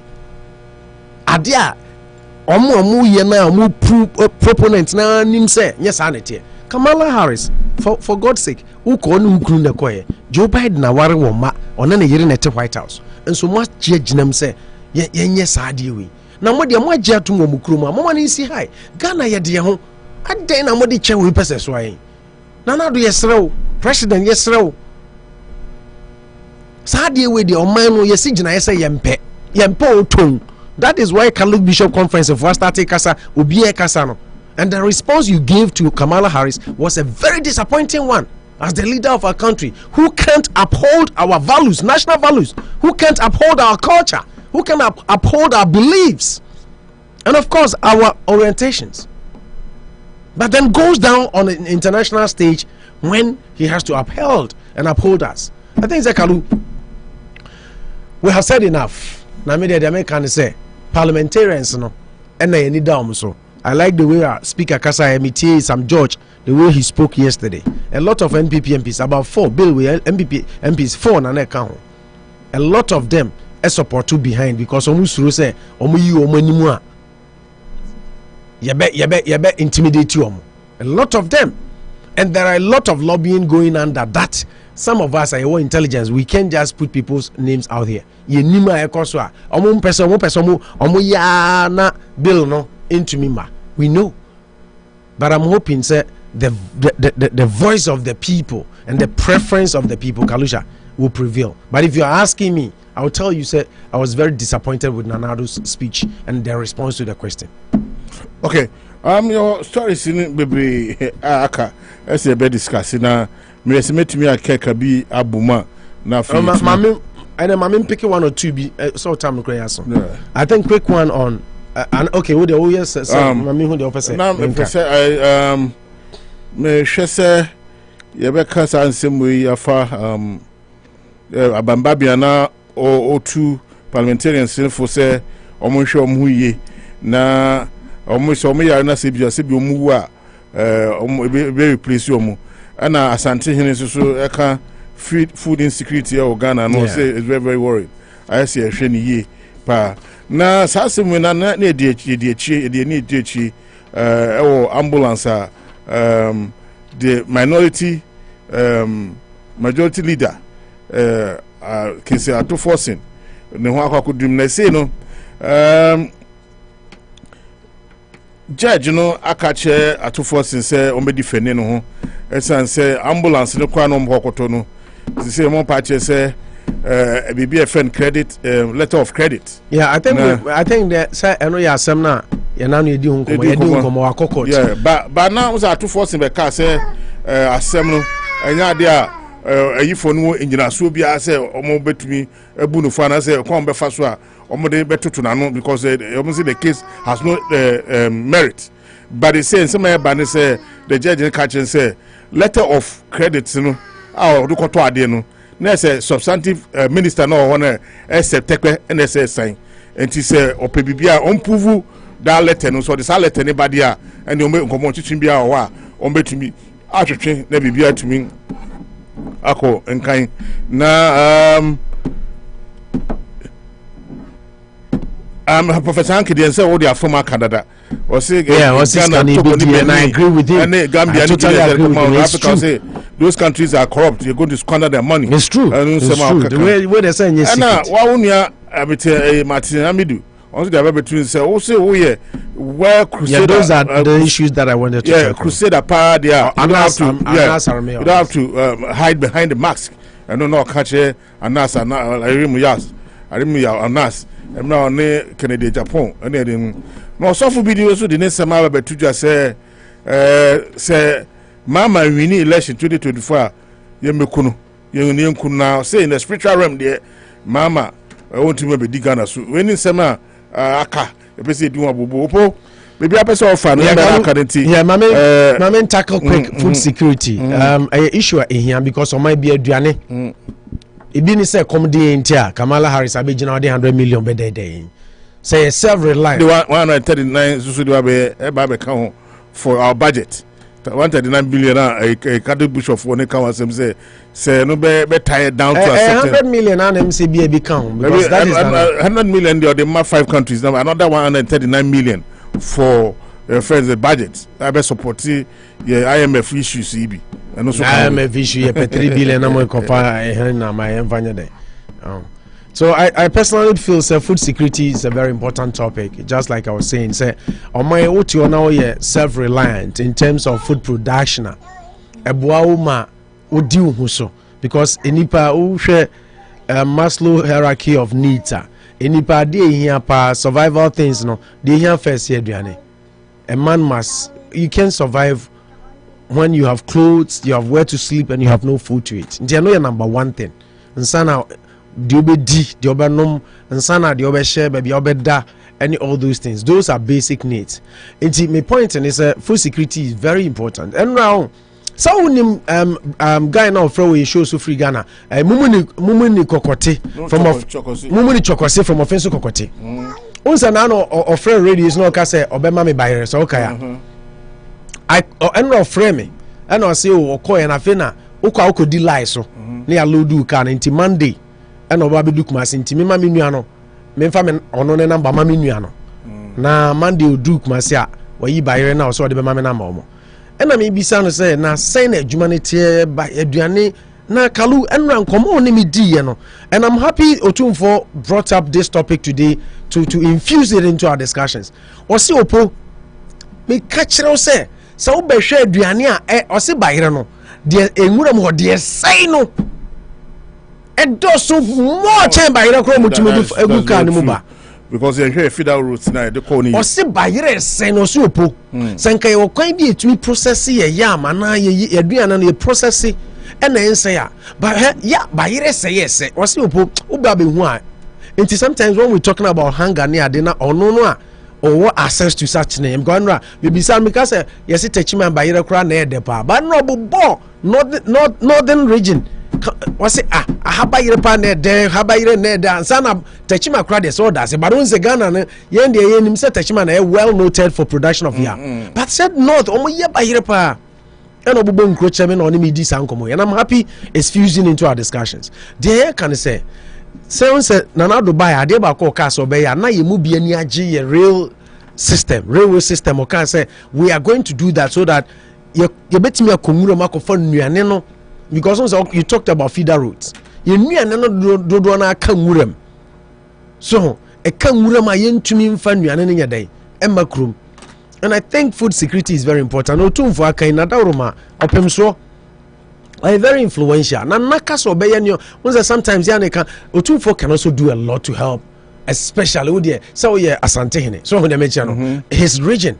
There are a lot of things Nana can also do to help. But I'm also entreating the president. He said, planting for food and jobs.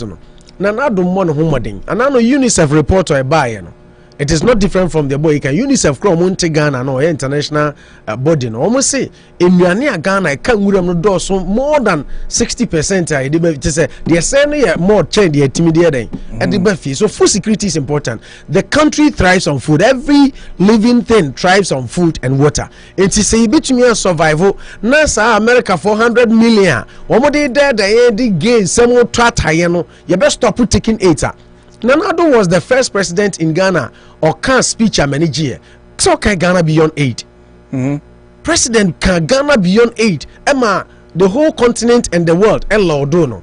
But what has happened? Now aid in the edges and I feed another going to mean Kasegi Yampe and because the common do be first instinct. So naturally for every human being, Kalusha survival. Survivor. Every human being must survive. And to say come do baby ba. A come do baby ba kalu was so yede o survival. Inti baby ancestor ko wura kra na o yede. Uko wura the ancestor o jana uko. Inti I think say food security e very important say ye be ye ho adwuma na ya preserve ye be find way ye ba yera che. I didn't know who ways to preserve yam. So that bayere bo nye din bebre for the ordinary Ghanaian to buy. And then Abamba Ben say MPs in taking care of themselves, and they're straightforward advice. I'm taking care of themselves because also who are able replace you because once the MP we no so say account I be yes so yare MPP for so no because of voting into Edinburgh Parliament on Thursday and a Friday went to Myanmar okoshere nkwa probably se bia onya kwanya to me hospital on Thursday no na nye political ni partisanship. Who knows? A woman say would you be a nim kwa be but sometimes some deaths are preventable. And I saw don't crash no tea.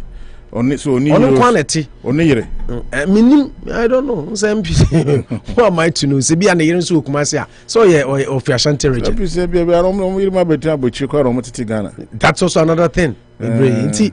Into issue. So I think Abamba being too move it's a step in the right direction. Quick one on ambulance Nidiano case at forcing. I think that just like you narrated issue ni ba front. At forcing say omuni case some be interrogating because it is a proceed no requires again. But then judge no say it is not true. Oma find the banti prove the entire offer proof mra the entire to me sign letter of credit no because nyo na finance minister na setekpe and na finance minister and he says setekpe and the ma kwan say sign letter of credit na fabra na court no yeden anana me catch you say sa asem we asem a mani di akire pa because kalu the bia ye mama for di esika kokwa segleme housing issue many di akire issues that border on malfeasance, embezzlement, causing financial loss to the state, and only issues and Ghana need babia, be it NDC or MPP. Also, when you come home because we need, yeah, now omo amaya secondary citizens as or mining your modia, omo to me did your mupebia, omunya sama, no massa use the same people now, I was saying come benefiting from some project no modi husikano against people talking on the topics. Now Tubon say NDC nifra because I took case NDC ninti now be blasted and I say no you're rewriting meanwhile sikana buy and so the so they are can NDC ni na can also be nyamfa so e bi ni LGBTQ and some ye kan na na do enra obiti na your case show so diplomacy and you nkwane president diplomacy about breso atanos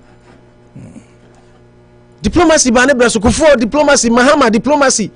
So until we have to learn to balance the books and know where to be partisan and where to be nationalistic.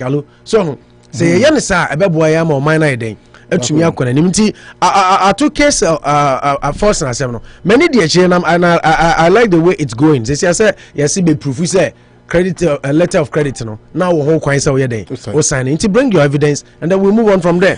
And then Martin Amidu any Anas Aremia Anas issue no I think say a issue akalu ya kan say Anas kwanya ofaso a okko ketase share any proye no so so we see oh yeah adwuma papa aden na okata wonim Martin Amidu number 1 corruption crusader e wo Ghana wa wonipa the other the oya Ford saga friend say Azuri Manas Azuri that's a lot of exposés.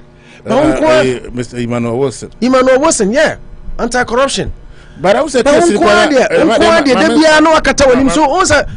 one would have thought say Martin Amidu also a crusader for quite feeling Martin Amidu cries more but can say who say are you file for that defamation in case or the list over Yesu Bukasi yep and I file and then Martin Cracker say Office will be a deformation character, a deformation of your character now. I said, go out cocoa feeling, will be a cocoa feeling mount, and I just say, Emma, you know, lose substance. So will be Eddie Duarte will be say, oh dear. He doesn't want to be seen. Why don't you want to be seen? That's the quiz. I totally agree with Martin Amidu. So we have been saying this for all these years. Once initially, some of us thought he was fighting a good cause until we should support him. But when I realized that Anas is damn rich, now maybe Simon Century for Ghana, it means to the point said, "Dime be briwa cranin sasia hudwa."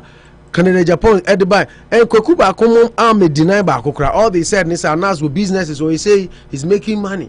Meanwhile, well, we don't see the businesses he owns. We only know BBC Maniska, way Maniska because of the exposés he sells internationally. So I feel Matanami do asema oka say, Anas is so okonkata as a shampa. Open your face and deal with people. Kalu now say, Sadia we are baiting. Me know to na Kalusha unim say nsukom de Kalusha na wakata wanim na de eya bro say Kalusha nsukom de once make say nipa bia we have to survive. Instinctively human beings are to survive. Into one say come de obi na de aduane akoso na hwe na wanya na osimache wo abokro no.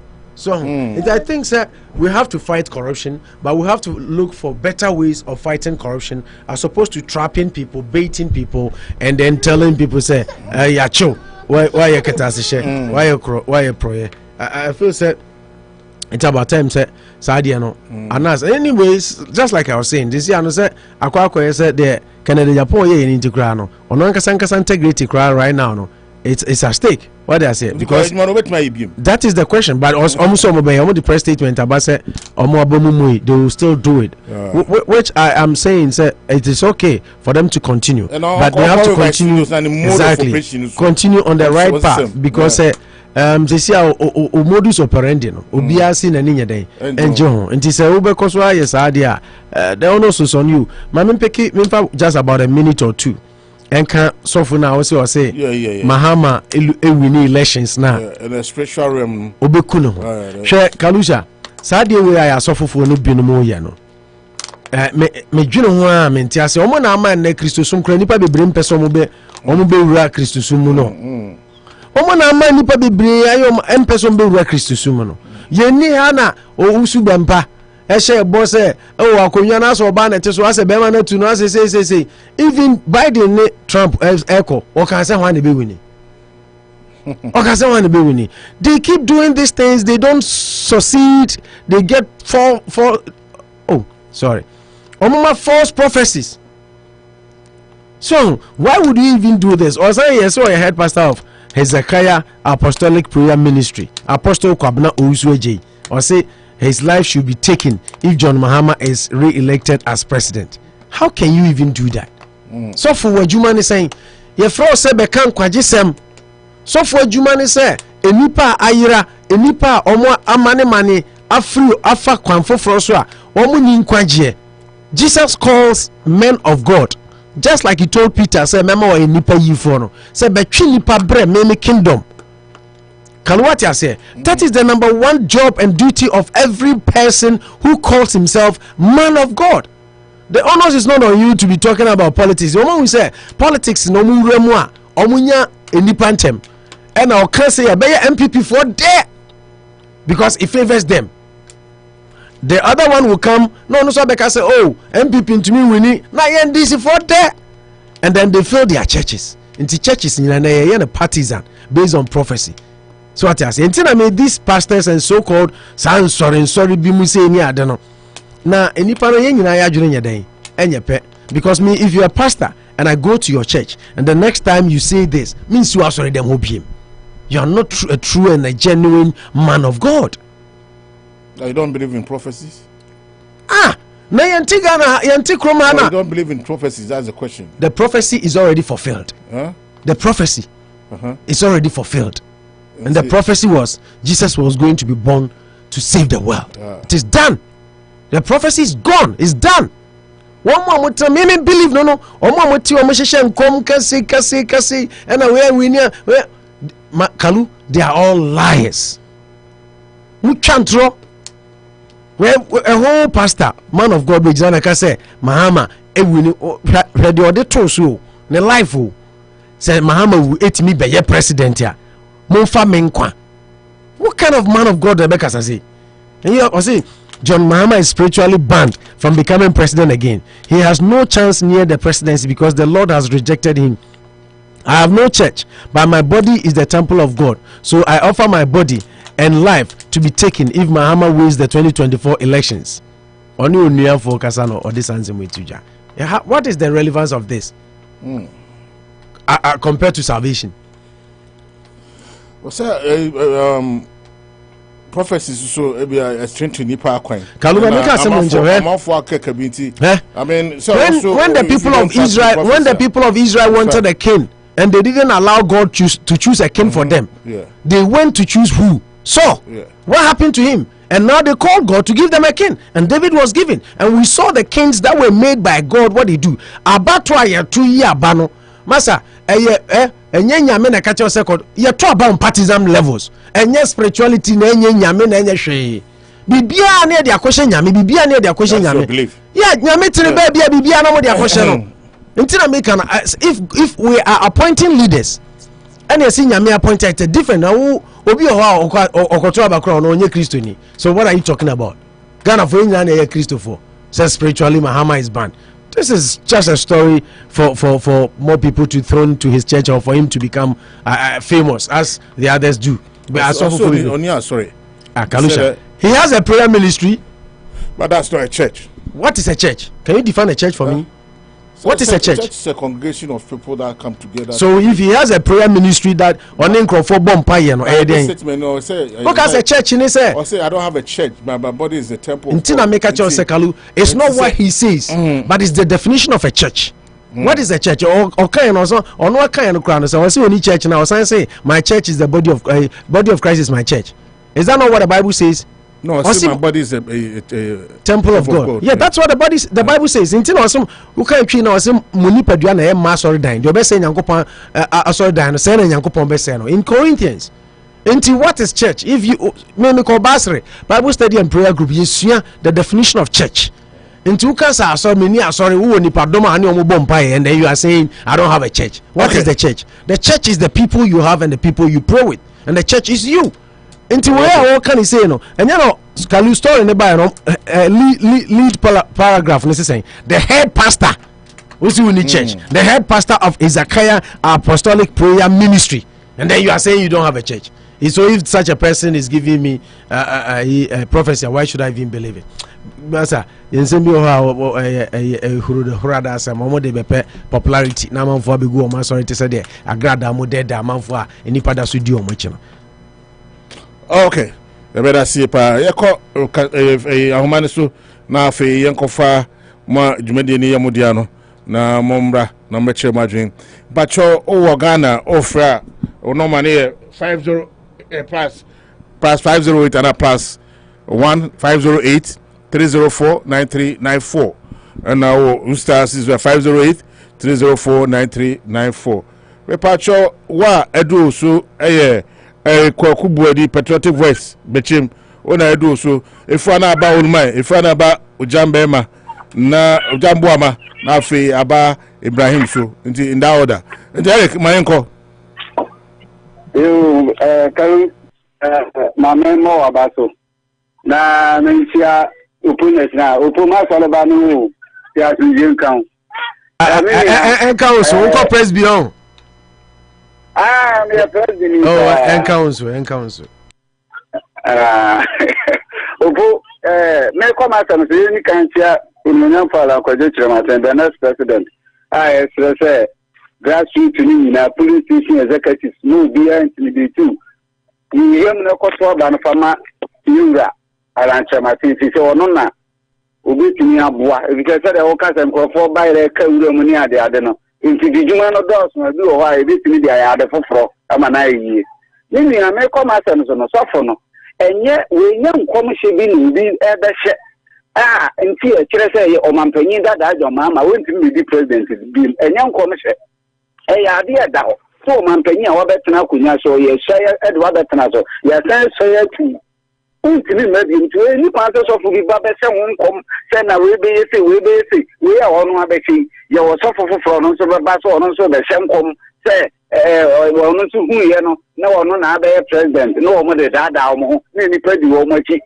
me that be ofo me kwa soro power you but some commission bi sa no ne nema bi sa no me nyini me if say me ta ko park so mu a ye be bobo bi kra na economics we know where you go you be to next ho eno no me ye so for na me bi for enti me ma ho kwa mo hu di we en na afa so no ba ko America e wo you can say gains ensem hu opo na me kan say mi say yen ya busuafo na ho amu ni ntu o mo fo ba sesre na na do banko akufo ado so se brevi a o ka say members no me be mi say ni o ka sa na sa wo parliament ntino o pese bi obedi parliament for no ni akoka asindi ebi eno nti no ka sa no but onya kokoduru no mo nye sa de no eni kwa se so na ha na krama ne mponche kura na sa de na ata ba se nipa na wo be sa de no enti e besre Ghana fu nyina se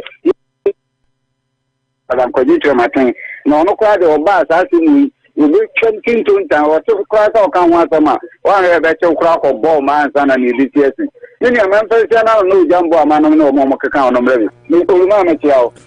All right, better see pa Merrick Wodi. Oh my, on do suban ko why. If I na ba o jambe ma na fe ko Ibrahim, na fe e ko Hey Salasi in that order. It all my yanko. Ya Kalisha. Someone where there. Ya ho ye pa my na so e. Jana don Mamentia my godfathers, Mr. Danso of Dan Auto Repairs, Ansona. Chama one, Chama Kodago, Mamentia penny for me, and I'm in Bo, my basso, and I'm in Trala, or the Maomo. Asuna opo na Kalusha also. Kalu de dika am person me kan wasem MP na oka baby I think 4 days ago no.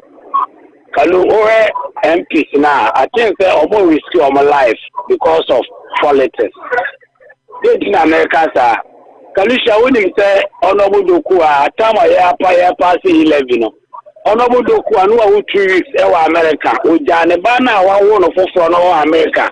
Eba ha so oba be to aba because of e-levy and penyimfo no hye na manager akwala na bae when he said that day no your first chieftaincy minister no oda baby a oda no na ehu ba see dey need to ambulance mu e dey ni begina parliament house animo see dey ni ba be to aba ye busa na possible parliament no ya yen fresh operation MP we last Thursday no parliament too. Parliament omutina from anopa to anaduna omantimi ampase ade ebe chiamoma pass no na man no parliament abra ofri hospital e ba parliament say omo ba be to aba apase ayi minister ye 20 minister keto ye wo ba be tinasa me ato aba papa want na de chi Friday no na ye so twa hweye and I'm going to go to hospital. Even all hospital okra no MPP for the rest for punishment now sorry because MP bakwa obetina Metro TV 2 days ago when you got it right that was Wednesday no embra I know what church kwaya MP no fa so na still o mo try say MP no e ma kwasi price so nipa baby I know dey na mo try say nipa no be sorry aba be to aba eti mi busa se nka Thursday no ano hospital no what na hospital wa no hwe no ewie ya eti opo nka bia na Kalusha nka sa se mo ebesi eti ebesre mo form life ni ndia ko ene wu ye o consistency wo no o ma start prepare obi o person replace no o ma start prepare o ba wonder wo da fridge mu ende wu ye ende mo pass ayi Jendia or parliament or money abro mo ye debate den almost say o mo le fi kura say wo ko mo wa wu ete ya futu de ma o mo nyina say ma ye ndia ma nyo samati enko wu service wo bi a eno na ndesi so nti me ko manim no o patin say ayi sai o ma success one as for the ayi o po asha aka asem ni nyina ye ma Kufuor say Ghana beyond it. Into Maya idea and one Kaya Betima Bibia Ghana, ye rely on Nabrofo, then they are rely on Muhammad or Mudike, Esha Yakomun in Yama, Gentimin Yano. It's a case of Mampaya Kufuor, one back as hold on, mamma. Yo. All by man ko. Yo, it may end the country best man penny. So when you vote, when you decide to send your Kenya man penny the car between Obama. You said the recently America for say from Uganda for one is almost past here. Yes, still almost personal. Yes, yeah, ma'am, we didn't say ma'am moving my Samara. I think that yes, and just the day. If I know just anything beyond, yes, so almost no without the Kalusha. Okay, old man, say that say. Ojam Bema, Pacho Madenko, Ojam Madenko. Yo, Tinkalu, Mamencia, or Namincho. Eja Opede. Mr. Dasuda. Mr. Dasuda also refers to Mamencia, I'm not teaching, I'm not teaching. So, Mr. Kujo come to teach him, Michelle Munina, almost media, I'm a Divia Coso. No, I we say, and not mean you who can.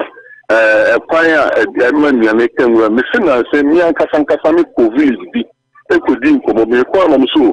A problem not a planning into me, Pachemi Christ, the Minamante for Momsu. With the Wabba Emma board, the Bina, Jaupa, any cook class by Ramsu, with the idea of the Senamagia. A James Sumisami, the Kalma took trouble, call like a body do back with cook class by Ram. My Pramami Kumu, because maybe you trouble, in class for ne papa. If you're best friend, so Fida Rusune, and may you see Kukuru near Yemen Crani Kumasano, almost a method in Castle, near Fankura, and Fankobomo. Namisa Gumuleswas, homosexual. Aha, tell you, homosexual, why are they Yamin shop? Sabiano, me form no class metigi. Now, the about one make a chair before say. You could be two prison, I gave it 15 years, 20 years. I am a more you don't go through. No more practice or mobile, almost have the to know about it. No more expensive. It's a map and I say, no, Kutuma, let your small guest house be. Let our moko do the bania, the activity against a normal Yamako Sao. Every idea, Beboa, it will be shown when you're falling. To Papa Bar, all by your non mobile. All Shana Parments, or more possible beer, the look of 20 Amaya best on Neja. Oh, no, Fukakana, what Jaggy is. And also Rama, where any Udumuch or more high, Minion to no summit also be. Okay, Jambeba, I see. Ibrahim, when I do so, one call by him. Kankalusha, Mammy Chow, maybe I drew me to that because me 520 and 515 I'm with them. Oh, Cafe. 515. No, Makatan, I'm with me through. Cafe. Oh, yeah, Monsieur. Yes, sir. Right, I'm calling Namincho Bibia. Na Mincha Gana for no Yinana. Kankalusha, any Malichoni, this time. Ofonashina, Ofomi Huna. That's why I say, you might go on the Esson. Because I gave one to me, they tell when you bring in and say, only says, I need to know the Baba no Tenka. However, I can't have a problem now. Only think any problem. So, you say, the bar, and I know that I can go to the same football we will. Only time I'm winning and problem. Tell him Kalusia. At you all. Take the no. And can you Baba Kupene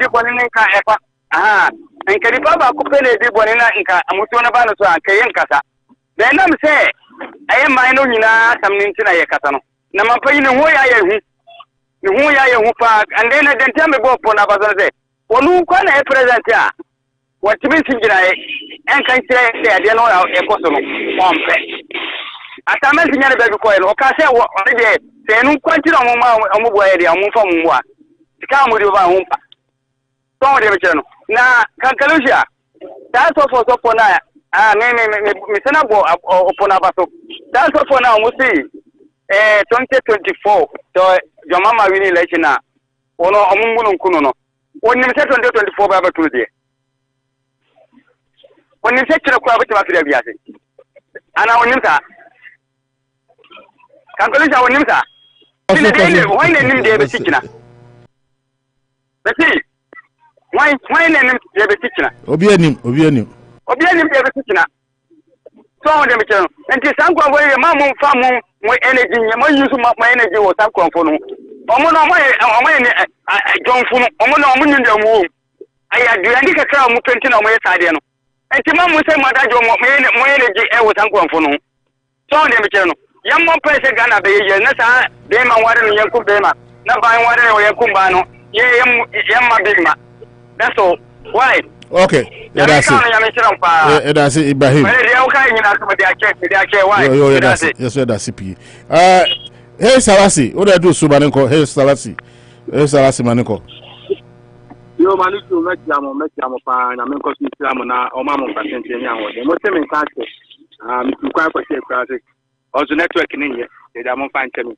Dedicano, Metia, a Unmunam for John Allen, Koduchi Martin.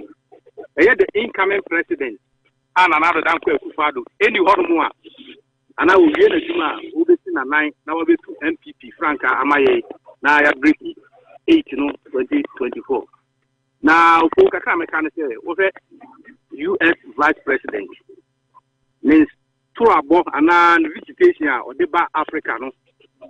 Can I say, agenda be and all the city. Now, maybe the Kakran before Uganda, Mampany, Abaso. But say, we did me. But say, it's a team with you. But say, before Yamamre. And it's that could be, and I can maybe say, he's another bank of Fado. Abra, US Vice President, but then what did the next year? What I say, Ghana had the homosexual and gayism, you're supposed to have. So, no, because Ghana for a Tihano, in himself, do an idea.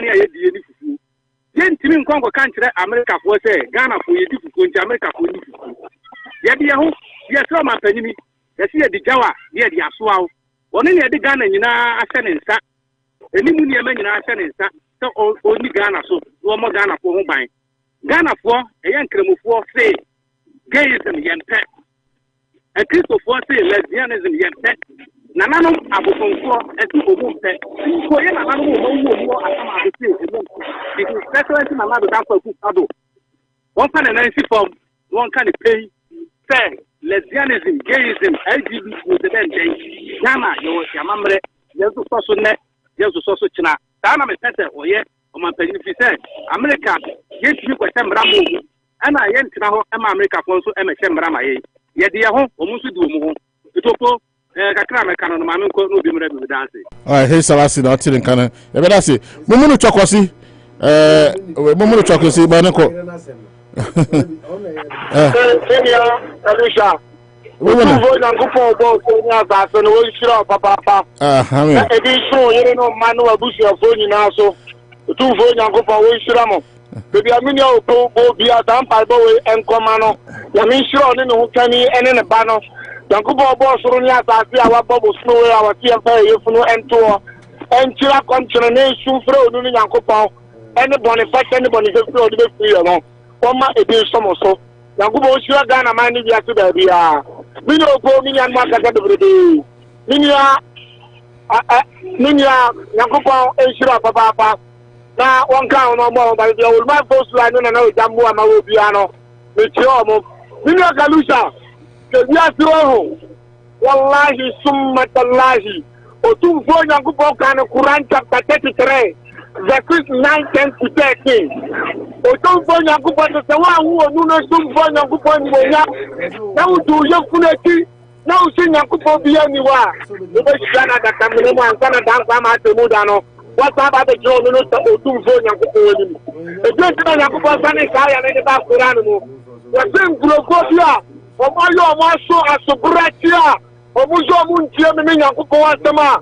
Obu soro mu sinya kuko ni wono obu kamu sa obu fribadi na bae no meta fribadi swako plus minio eju ejina mami jagbe na na dangwa kufuado any American vice president obu yo maji so be jide wo tu Ghana ha asuche be pa Ghana so no enya papa e bro tu go nya kuko se o mani fu o maji mu kwa mo mandi antu e ye yan kra mo fo de dem wanta mo mano so because time say and more go time ba waro time October pro time no krama for krama na kwachi ba programa akwachi ba idinye na ye ni pa de dunia se improve yourself o tu fo na ko wa e se ni sene ni so na ya kwa ko wari oba nko wari oba be man ko wari oba ni o kalusa o tu fo na ko o sure na sunju en kan no abuso nyina mumuni answer about come this question I say o ta ko e ko fa bayire na ko ye no na e what say bayire no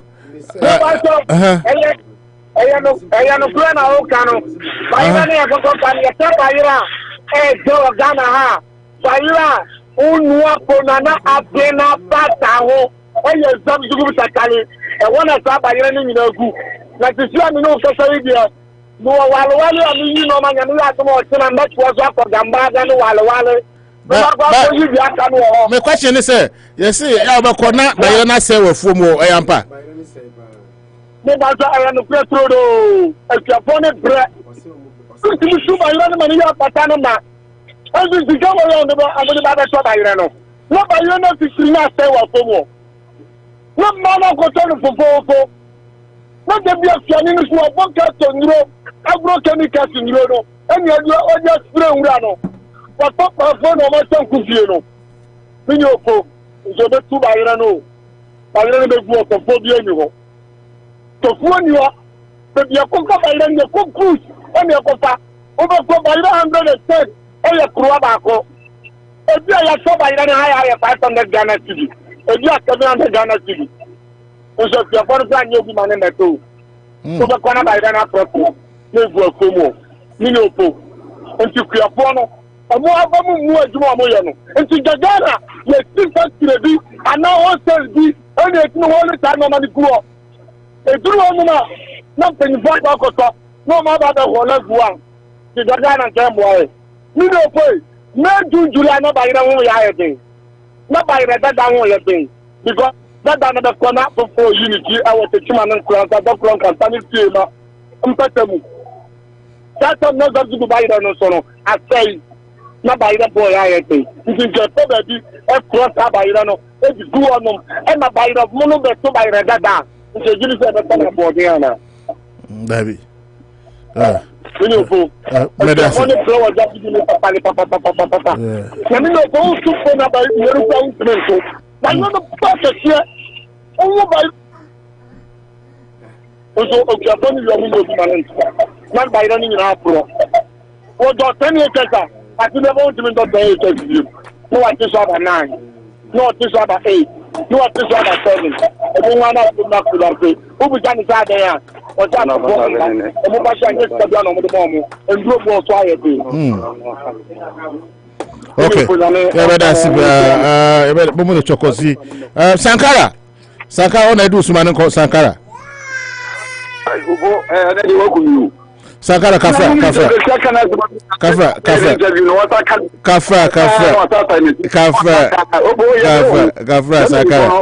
Sankara na woni ohire ba da bosu we na bosu we Sankara odi sheba da bosu we e ti din kan che mi na bosu o ba tin kan ibi ku na ba tin kan okay obo mi da Sankara ni se de o kan na me ka se president we did can man share you and condition mati the incoming president you see the individual gate obi afi you alan and the you afi alan and eba obo mi to am so no gain sense me dey me who dey say man fanyi ko medical ban omo ayi opo because unti mi nka say ni pa na busawo me dey me nyitum me dey Ghana for before so adenti na mwanti be tijina ye ni problem no ye wa kokwo ya nka konya no ho so wetin tijina ye na wa yamra ato so our parliament wa nyamra nto so atamesi ba ono so nyamra nto so tete goma man so ba ono so nyamra nto so anne wudi bremu man ananado adenti obi anyina no senka na jomama anase atamesa na say you akofo ye mra de to okete say Sankara em say radio do wachi e may feedback enti pacho Obetma Jumni Kakra, radio bi wo chi e ma feedback ndi Jumni Kakra na to aso. Okay, Banenko. Omoye. Omoye there. Omoye pa Banenko. Okay. Ndi kina me Kara no no akati. Mbacho wa no ma 1280 no. 1280 no na edu so Banenko. Why? So Malucho Patone Rama one neka say. Wa man Banenko. Kalusha Patone Rama one neka say Kalusha. Wa man Banenko. Kalusha dedi kama micho na micho unity radio atifo na micho opponent na debi amanucho obi a micho no ma cho unity radio atifo menu akalu aduru se yanka no koran kire ye papa na madu danko akufado se papa e kase sa gay issue a e koso ayese bola suja anino adunda afia no ayese kusu so wambamba mepaimu anka se saade no memempe midintum yentwam a yebeka se onimgubi onye ti se ne yankofo eka se omomfo aso omompene so se tradition ankazankasa no menua Kalusha ya tradition kiri ohwe kristofo omo ha nkramofo omo mawemu obibia kiri Kalusha aboa be makura ne aboa be makura no amukọ amso omo ye mmoa no kura no omo fom hu aboa bankwa nkofo ne yanku na aboa ba me busa se nti o mapen na dan kwa kufado nti se nka lesbian na nka na wofo ye ya nti ko benya kwan aba be do mampanyin ana se gay na nka na wofo ye ya ko benya kwan aba be do mampanyin ana nti me busa se na dan kwa kufado ne mana wawo omo no anya bia no omuni se nka wanware anwo omo atinka ibusa se nko benya akonya awo omo amoma be theater so ma endo ma ba be bina position anya eye aduma bi ona na dan kwa kufado mambo mu ana nti ya sama pe na dan kwa kufado se genu opeso gituma ombre out ndaka se genu me gitum senya sapa na asema omo kase wakwa ko gige fosika no onfa gige fosika nko de onfa komo omo na da na yenye ya suje gen lesbian kwa ni omanu kwa cha omanu amanu chakwaya omanu faso chapra omanu dre chamanu huna omanu yenhu omanu wemu na yakwa ko gi lesbian ni kia tu nto ma pe na dan kwa kufado ge fosika na yeti akia so wakwa ko gi no yetre for ge fosika komo yenye gege sendia omanu wemu Kalusha me da se. Okay, wa ma wana otiri nkano aha na yede phone yin ebisi na menko na bring kind messages Facebook na me fi Facebook na fi de ya be wrap up kaka wa see na fi yekofie kwaku body patriotic voice bechem I say I think any leadership or government will endorse LGBTQ in our great country Ghana. No, I thank God that the Speaker of Parliament has commented about it. Things are falling apart and the entire center cannot hold.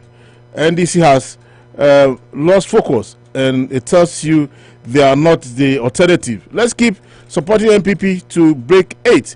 Greetings to Honorable Alan Chematin, the next president. And Michael Amwakohini, I'm Sankara, watching you live from Accra. Then Alan Chematin is the man Ghanaians need now. And also Ede Nsema, and also Ede Ba. No ha enti ya kan achew no and check yes sorry fi edumedie so but ma men call me opo na men do the same last comment na fi opo yanko opo last comment Kalume da sem se ena de ya de enye fast na fa news no me for by chat fo nyina de wie no kra ye nkai bo kakra ho ma Woodstock oman no nyame yadma yenua ba ye maame ekwefree ne maame ayi no eba so May 13th ewo 570 Lincoln Street sin one of arc omo functional hall hokese no eho ne ayi no memenda na kwesi adan so bekwa aseda sorry awia 2 to 4 after that straight na is akwa reception oh wa sa May 13th no so ya enua be ma ayo papa ayo papa nso ɛyɛ na ɛyie nyame yɛ adoma May 13th ɛwɔ Stafford Street 91 Stafford Street ti yɛnhyɛ no so na Saturday no the good thing is ne mmienu akɔyɛ yie ɛna dress code no nyinaa nso yɛ black and red nti ɛma no yɛ easy sɛ de bɛyɛ obi abɛtumi aba abɛboa na memenda na anɔpa no ɛyɛ May 13th no so miami nuaba Nana Beatrice Owusu aka Nana ono Prince Osejekum Honorable Prince enso ware anopapa no nti ye be grace sa programs nyina on May 13th nti yenhye no so na yentumi mra meta ichire na enye fefefe sanso ena miami papa Pastor Steve enso so ne ho kani unim Pastor Steve Kalu unim Pastor Steve Faith Fellowship sir because unim Pastor Steve Pastor Steve enso so ne ho kani enso so aka baby ye na yi na me ya adoma eno no ye Kalu April 15th eno no ye April 15th yeah Pastor Steve or lawyer by profession but one practice it or a sophists say our Faith Ministries International ti Pastor Stephen Aite Bishop brother no and na ye so lawyer ti omo nyina omo ye law ewie apase bibia but omo practice as say omo ye asofofo bezo tip so no e so weekend yeah nti Pastor Steve ne ye friend of Pastor Monica Aite ono ne papa yi na ye the late father your friend T Usam Dudu 1938 to 2022 no film Usam Dudu into say a ringy bell wasum because we are sports journalists Usam Dudu former coach of nti nyame aduma ye April 15th 91 Stafford Street and 6 p.m. to 12 a.m.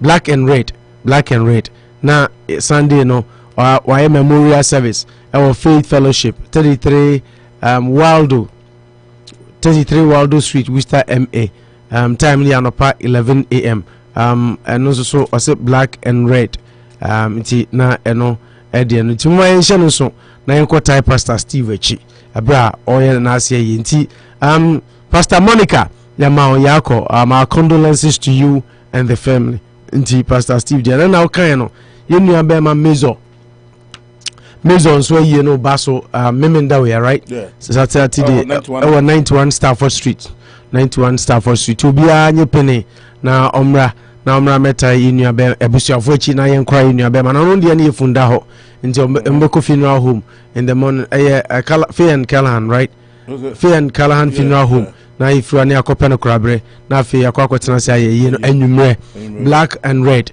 91 Stafford Street ti enu abema mezo aye no so baso ɛna nyame ya adoma memenda we anso a ɛba no pure love for yenso yewo na otweda kese a yeko yenu aba afia obisiu ya afia so maame afrimu a nyame ya adoma memenda ɛbai ɛna ɔno so edine na otweda afia obisiu ni nuane Abigail ya anima nti omudi omo papa na otweda nyame ya adoma April 1st April busumi ni da edikan ye friend April fool no anopa no no ye ni fi anopa 9 am akopem 12 am ti time bia benya ho bia all shift na je se wa fa ho na so akọ chichire abusua no ere 870 Main Street Worcester MA 016010 870 Main Street Kalu ahona na otweda na ye dai ekoso Kalu tie 870 nye nana maso hona yes nana maso hona nana maso hona African Community Center nti ho ena na otweda no ebekoso na 15th April na yenuaba Jennifer Odum so papa Ephraim unim omoye te sen namfo omoye namfo very close friends na we papa wu earlier na we papa wu a little later the same day. Oh yeah we free I feel BC papa ne wu ye no free Jennifer boy na mane a mubobo hu so enyumre kakra na afro no so se ono so papa wu yeah nti such a coincidence na me sere mo mienu se moko mu papa mo mienu ye share Saturday na me huru na me se mo mienu anamfofo a moko DJ bi so dey the party as a baby DJ, one of the DJs Wise DJ Wise club no Moscow yeah nti yenu aba Jennifer Odum ya ma oni abusua nyina ya akọ ono no de ndekalo ye no fi o se 83 Orient Street 83 Orient Street ahona odi na otwera ya no ye April 22nd Pastor Steve ene ne yire ye omo ye ni wi the following Saturday April 22nd no eno na yenu aba Jennifer Odum so bi di ne maame ne papa sorry ena otweda the crop name is called a restaurant account. Yeah, I think so. Oh, okay. All right. I had a did radio no MBC. I had a day radio MBC. Okay, Mr. Jeffy. Canadian. I'm so okay. I'm from COVID. So we COVID paniana. Nana maso so mo yebi wo mo. We COVID flu vaccine clinic. If 6 months e ko nyina. Ubechi aba akola wedi efi busubi sie kwa kopem penifo so Friday 31st March ayo ochina na eba so 2023 2 to 6 area no me no kopem nsia so person unwo flu vaccine na se unwo COVID no so a akwanya ni ebra upe Pfizer upe Moderna dia ni na abenya bi Johnson & Johnson ni na any type of we are people abenya bia wo ho $75 gift card so ba be wa na se uyo bia upe phone uni phone so a umuma free government phone ho nti betumi ababeji yeah free government phone tablet na se electric bill so obi o ha ahokyira ba nti ne electricity bill ko ntumi ntua ase abaya programs a omode boatua amount for electricity bill amount nti electric bill assistance no yina no chena ukwa so what was our problem now also you need to bring ID last four of your social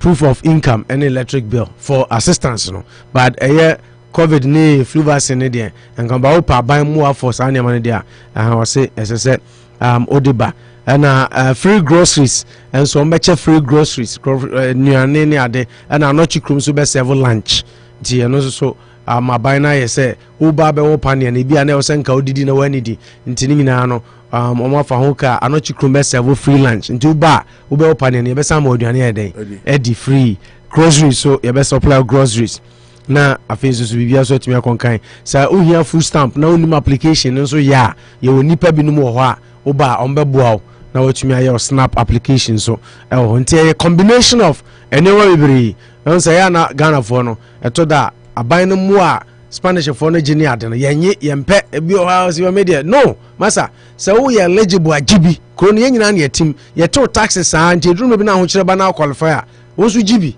what did I mention I say yeah na ya to da ye there no we live in the year so if you go to Rome you do what the Romans do say we income level no high now qualified there fine but say we qualify now you eligible there masa GB Ghana for to da ya na ukaji food stamp na ukaji ye nyina sana na ye dwene on say oba sometimes you see yourself above but say we adwuma na say we qualified there but say bi asisi a wawo ebi kura wontumi nye hours wontumi nye hours bibiri say there was say we ye on da meche no wontumi nye hours bibiri say there we ye ne ade a ni nyina no obetumi akọ ukọ ho a 870 Main Street echina ya okwa na untumi ntwa light bill ani nyina no omo beboa snap application full stamp na ope bibia bia wa foforo se da mekan no kalu untumi nya hours ss o ya announcement here very important e o china ukoye upe flu vaccine COVID vaccine awa and on bema wa no chikumaduane di free by coming to get your vaccine e be sama $75 gift card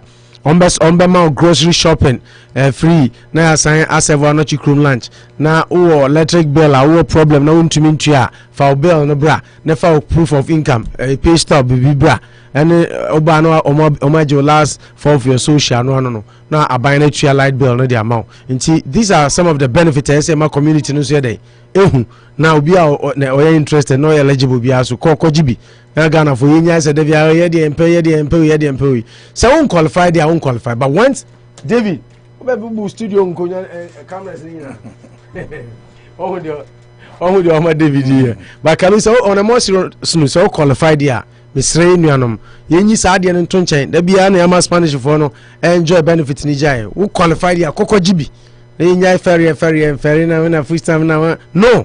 It's part of amendment during Great Depression. So every American should eat, should sleep in until a dining winning a dining in Hano. What I say? To go now so kwa there 870 Main Street or China area 2 to 6. Tia damu na sikalo. Yanko fa jabri famu ni sunu mom just a ambe ponche.